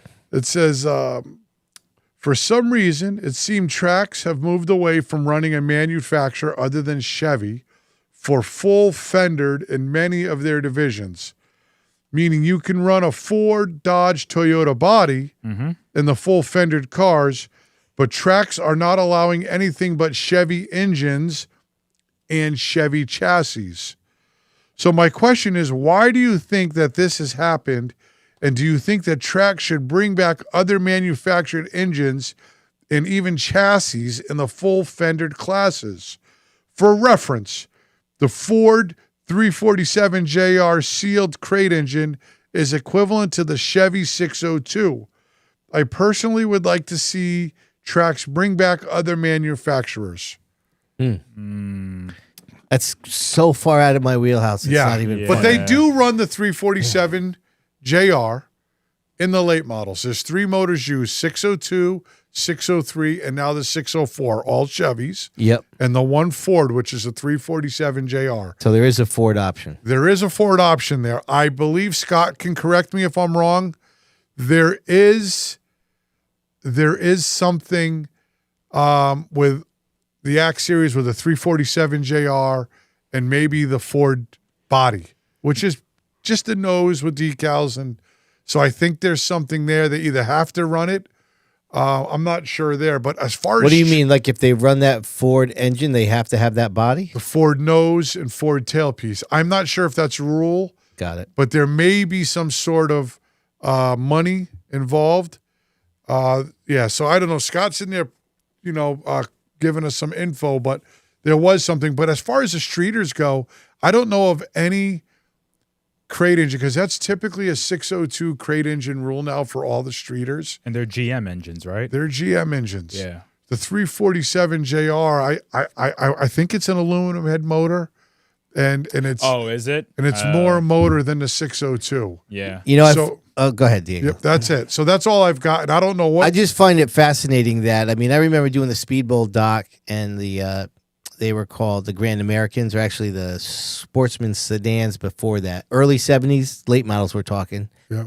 And that was a thing. Like the Gators and Big Mike Dagnall were huge Ford guys. Oh, yeah. And everybody else, Bill Sweet and Wayne Smith, they were all Chevy guys. And that was a thing. And the Gators and Dagnall had a lot of pride that they could hang with the Chevy guys. And I just find it's interesting that Dan Riley brings that up, because I don't think in terms of manufacturers now. I think of that guy's got a petted engine. That guy goes to Larry's. Right. That's rad. Right. Like, you know what I mean? Like, I think of the supplier now, not like a ham chassis, a BFR exactly. chassis. Yeah, same thing. Right. So I do think, though, and I could be mistaken here, so my brother's going to think I'm making something up here. Don't worry but about him. I think Norm Perry and those guys still run a Dodge. They have a Dodge. Ooh, Mike Body LaVetri or style. motor? Dodge Tour-type motor. Really? That they still run. Wow. I think. I'm almost certain they do. So That's old. Dodge is Mopar, right? Yes. Yes. Oh, yeah. Yes. So I remember, again, this goes back to the Speedbowl doc. I remember asking Phil Rondo about racing Mike LaVetri. He was And the badass. first thing he says was, "Oh, LaVetri, Mopar man." Like, that's how closely associated drivers used to be with the engine under their hood. Oh, yeah. Was what kind of So such a and that different has time. gone by the Oh wayside. yeah, Is 100%. that a money thing, especially in those crate divisions, to just stick to one different type of motor or one motor, or not money, but equal, like keep things equal? I think so, but I don't think Dodge. I don't know of a crate motor that Dodge or Ford made that are equivalent to the 602. Right. And still keep it cost. I mean, listen, the 602 used to be $5,000 when it first came out. Brand new motor. The brand new street stock motor was costing you $8,000 open. Mm-hmm. I just get worried that if Ford or Dodge starts making their own motors and trying to compete, and one's a little better, the costs just start going like this. Well, another aspect. I mean, sorry, Sid, I got to bring up the national scene, but in the early 2000s, I'm sure you remember, Diego, like the Chevys would have a spoiler that's 4 7/8 inches tall, while the Dodges were like a half-inch taller, while a different manufacturer was a quarter, and they would meddle with that all year long. All right, we're gonna trim the spoilers off this manufacturer to make it equal. Yeah, and it was just a pain in the rear end for a lot of people, where they just said, you know what, we're going common templates. Yeah. Common for every manufacturer. Yeah, 2003, right? Yeah. Yep. So I think, nice job there. Yeah. So I think these days, when it comes to motors and such, it's almost like just make it one type of motor. That way, you don't have to deal with possible little discrepancies between each manufacturer that might give one manufacturer an advantage. And then you have people having outcries about it and such. Right. All right. Is that a wrap? We're good. Yes. Thank God, because I had absolutely nothing Yeah, it was a lot to of fun. freaking say. Thanks to I Ed was like, Marcel, "Jeez." Firewood and Land Clearing. Back to you, Sydney. All right, before we get to the weekly pick'ems, I'm just going to make Rob sweat it out a little bit longer. Ooh. I thought we'd take a look, Diego, Yes, sir. and just have a look-see. And I put this together. I have not shown any of the crew yet, so this is going to be new for the audience and the people in studio. This is a breakdown of our in-studio guests up to this point, the first 2 years, by series and or division. Whoa. And I think we got to maybe Let's see it. work on some diversity here. So we like ourselves some modifieds. Oh, for sure. Pro stocks struggling. We only had the Rowdy one in. No truckers yet? Nobody in the trucks. I'm surprised that we've only had a 5 in the SK Lights. And that includes Chapman, who doesn't even drive SK Lights anymore. There's a lot of personality to be tapped into. Limited in that late division. models. We've done only 4 street stockers as well. Only 1 mini stock guy. And then a bunch of non-competitors, including Bonssa, who last year as a non-regular was a 3-time guest. So, Yes, sir. So, and of course, that includes some of them where, like Jake Johnson is a late model competitor as well. Jacob Burns could be in a bunch of different ones. So, there's can mix it up, but They're mod guys to us, though. Like we brought them on to talk mods. for sure. Yep. Yeah, we got to pick up some slack in that. So we gotta, we'll mix it up here. Yep. All right, let's just get this over with, shall we? Oh my God, my favorite segment. 32 signs. Here we go.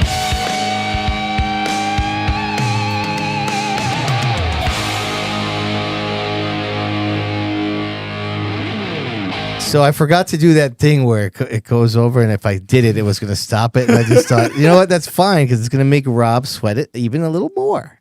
So We're going to hit you up with this. Now, what did we have to do here? I think it's Stafford we went with next. Jeez, I only got one. Wow. Yeah. Hovey screwed me and Plemons. I would have had 3. No. Plemons screwed me because now I'm in third place. Oh my God, Remy made the pass for second. No way. Wow. Yeah, Wow. Remy, good for you. Wow. Brutal. Absolutely Man. And the brutal. learners have become the master. Mm-hmm. But Wow. Y'all struck out. I know. All right, so let's do this. Is 2 points each for these ones here. Let's go over to here. Dang. So that is your final score. Diego winning strong at the end. Got No way. 3 right. Wait, he was closing. He It's was closing. still in last place. Wow. Did not beat the hot But seat. listen, that's his home track. He did well. Good on you, Remy. Yeah, second place. Not bad. Not bad. Couple bad picks here. Timmy Jordan did not race every race. David Dorr. How's that Jace Mongian? How's that pick doing you there? All Rob? right, let's That's just tough. not talk about Yep, it. man. okay. Man, Sid, you threw at the end. Huh? Yeah, bad. Yeah. No, I still was getting a win here and there, but Remy just went on fire. She did still I a little can't better. believe than me. Remy's second. Diego, you Either. almost didn't finish last. Almost. Listen, I of all things, I was getting beaten up bad all year. If you look at that final scoring for me, very respectable. All right. No, No, it's but not. Diego, Not you know really. what makes a team? It's what they can do at their worst. And let me tell you, you were at your worst this year, but yet you still wanna almost thank- came back. I want to thank Yeah, Nick yeah, thank Hovey, him. Aaron Thank him. Clemens. Yeah, that's where most of your points came Oh wait, from. where did we do legends? We did because I picked. No, I'm just gonna cut you right off. We got to keep going now. The show's Oh, running man, long. you guys I suck picked at Paul. the pickups, bro. All right. I got to thank, listen, there's so many people I got to thank for this amazing victory. Oh, we're Got it. still on this. What are you doing? I got to thank Robert Carty Jr. Uh, Got to thank Fence Line, man. Oh, And I he's- got to thank Dave he's Barrymore. Why is he still talking? We've already gone to the next segment. He's giving his victory laser. We've already gone to the you next got a segment. banquet. Like, you're done, dude. It's over. You're all done. That's a wrap over there. My man. All right, so listen, we're going to this week's stat drop by Midstate Site Development. I'm going to have a little fun with the old NASCAR. You know, I ranted about the old NASCAR 40, so we're just going to take a little look back now, okay, because the season's over. So if you remember there, Diego, NASCAR, the 2 selections I got wrong there were Doug, I think it's Hebron, I forget how to pronounce his name. Hebron. And Satch Worley, okay? Now, if they went with mine, which was Austin Beers and Craig Lutz. So, like, what NASCAR did basically is their list that they spent all season promoting is now irrelevant because it has every champion except for this year's champion, which is Austin Beers. And, of course, they had the comparable stats. So I'm just putting this up there. And I think, you know, Doug and Satch also had starts on NASCAR's Cup Series level and whatever the Xfinity Series was called back then.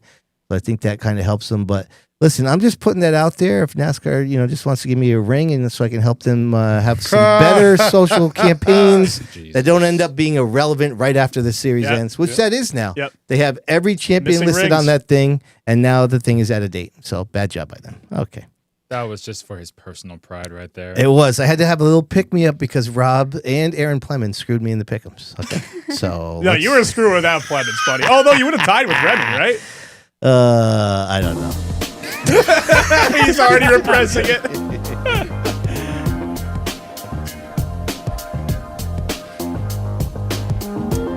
All right, Diego, what are we talking about here? Pop culture, man. I got to get myself back together here. Oh, Diego, November 11th, 1963. That is 62 years ago today. TV kingpin Ed Sullivan, whose Ed Sullivan variety show was at the height of its popularity, signed the English band The Beatles to a contract for 3 appearances on their show. The band was gaining considerable attention in their native country and was poised to expand their audience to the U.S.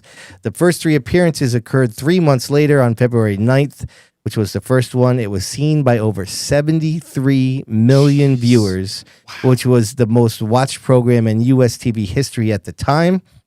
Ed Sullivan's show averaged around 21 million viewers back then. Their first appearance on the show came to be regarded as a cultural watershed that launched American Beatlemania, as well as the wider British invasion of American pop music, and inspired many young viewers to become rock musicians. Television historians also cite the Beatles' first appearance on Ed Sullivan for helping heal the nation from the national trauma that was John F. Kennedy's assassination just 3 months earlier. And we went into the archives. You know how I like to do it there, Diego. There's the Fab Four, sorry, on stage here at the Ed Sullivan. And that is Ed Sullivan there to the far left. And then here's a little picture of them. I don't know if they're trying to show him how to play the guitar. How freaking stoned does Ringo look there, second to the right, huh? He's just staring out into oblivion. Anyways, cultural icons. That's your Riley Generators Pop Culture Minute. And we got another little nugget for you. Diego, I believe you call this your favorite graphic, possibly? Oh, you need me to take that off there, don't you? There we go. All right, there it is. Bye, Sid. See you later. Oh. All right. So wouldn't you know, there is a lot happening here. Rules meetings, the Islip 300 over at Riverhead. Got some awards banquets going on. The Turkey Derby will be coming up. This is everything that is happening until our Christmas show podcast. Now, we need to say, there you see it there at the bottom, for the second year in the row, we are happy to say that we are going to have the NASCAR Modified Tour Champion Ooh, this on ought the to show. be good. Oh, yeah. So Austin, of course, lives in Pennsylvania. So like we did with Justin, we have adjusted our podcast schedule to have a Friday night show. So the first Friday night in December will be our Christmas show. That'll be our next podcast. And looking forward to having him in. Hell yeah. He did not actually, we were worried maybe he would decline because he had a little issue with the pick'ems. But I think maybe because I picked him for the championship, he got over that. No? All right, listen. Live chat, we're doing it a little bit different. Rob, we forgot to update this, I think. Yeah, I realized that 10 minutes ago. Let's but just what can you pretend do? that this graphic says who won the year. Yeah. Okay.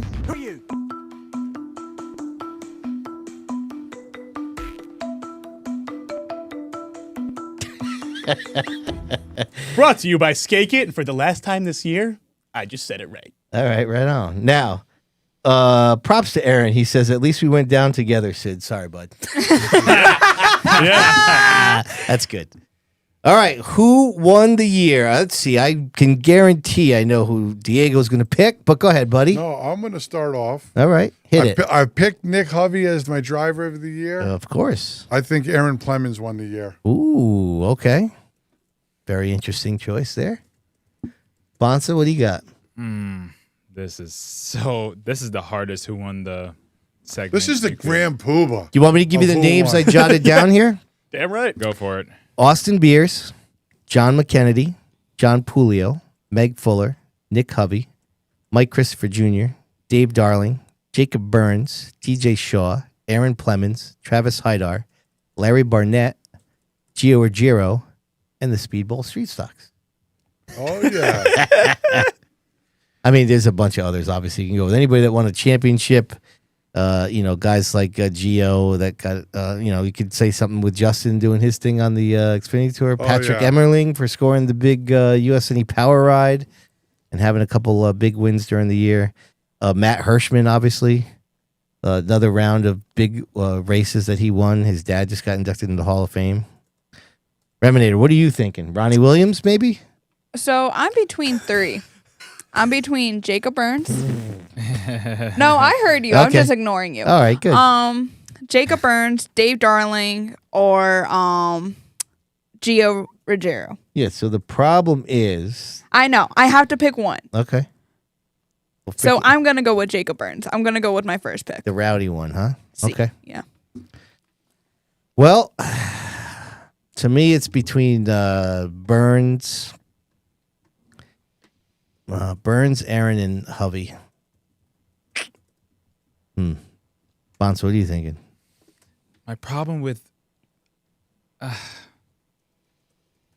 the problem, I don't. This is so difficult. It's just great that you actually have to think Yeah, and put the effort in. They've all had great years.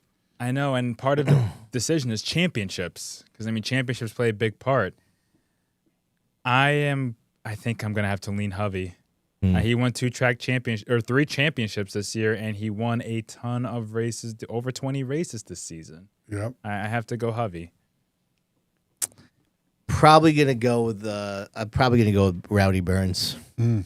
I just really love the wins in 3 different types of cars. He almost won the national championship in the Legends too. Yeah, true. And he had he had one championship, right? Waterford. He had the Waterford Wednesday championship. So that's my vote. I'll tell you what, there is only one repeat vote in this chat so far. That's crazy. There's a lot. All right, Yeah, so it's crazy. you 2 went for Hovey? No, you went for Aaron. I went Plemons. Okay, I went Hovey. You went Hovey, and we went Rowdy. Okay. Rob, what are you thinking there, Chief? For me, it's a toss-up between Jacob Burns and Aaron Plemons. Ooh, And I'm okay. almost inclined to side with Plemons just because he had such, he had some aura behind him this Yeah, he year. had a There great felt like year. there was a whole narrative that just weighed on his performance in the street stocks. I'd probably give it to him. I feel like he was the most talked about driver from my perspective. All right, 2 for All right. Plemons. I got a vote in there. You see that shit? Hell yeah. For what? Sucking at the pick'ems? Yeah, suck it at the pickers, buddy. All right, Rob, are you ready for the we got fence line. What's DM? What am I missing? I don't think that's a vote. Yeah, okay. We'll count Danny Price as the last vote. Yeah, If because you're he good already with that. voted for Austin Beers anyways. Yeah. All right, so you got to add 2 for Rowdy, Okay. 2 for Aaron, and 1 for Nick Hovey. 2 for Aaron, you said? Yeah.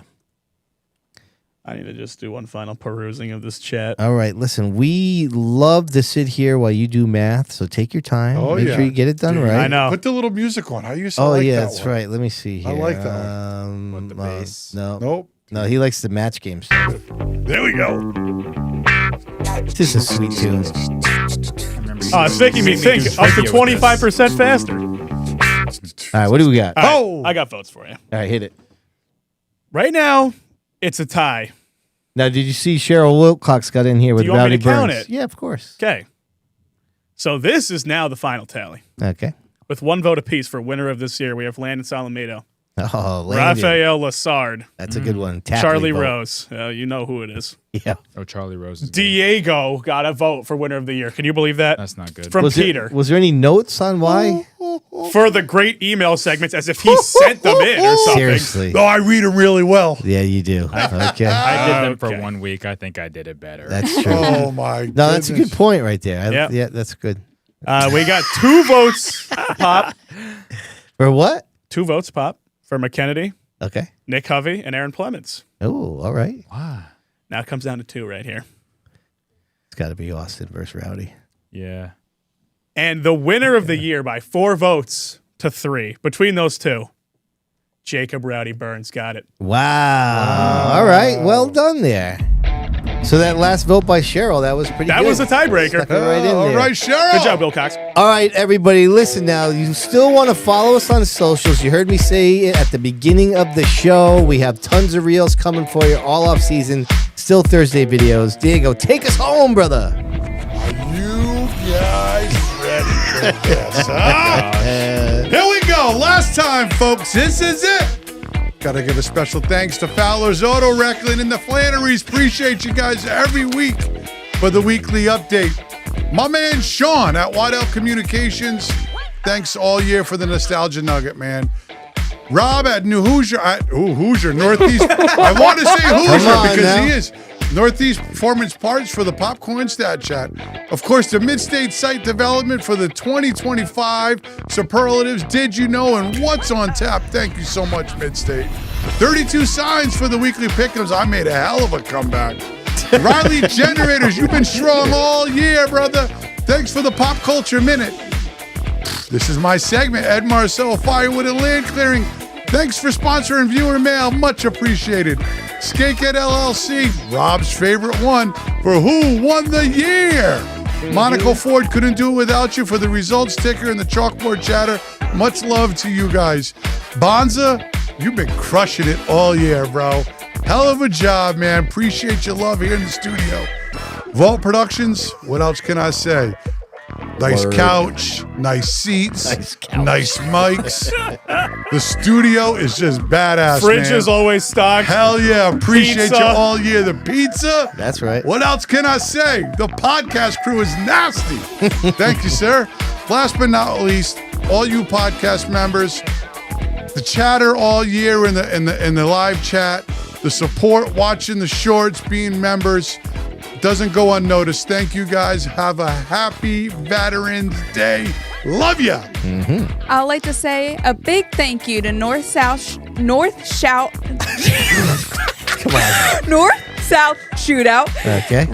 Race Dog Photography for the photos tonight. I'm so sorry. Win and strong, Remy. We're so close to the end of the season. So close. Oh, Remy, we love you. Listen, have a great Thanksgiving. We'll see you Friday. What does I say? December something. First Friday. Yeah, it's something there. We'll see you then.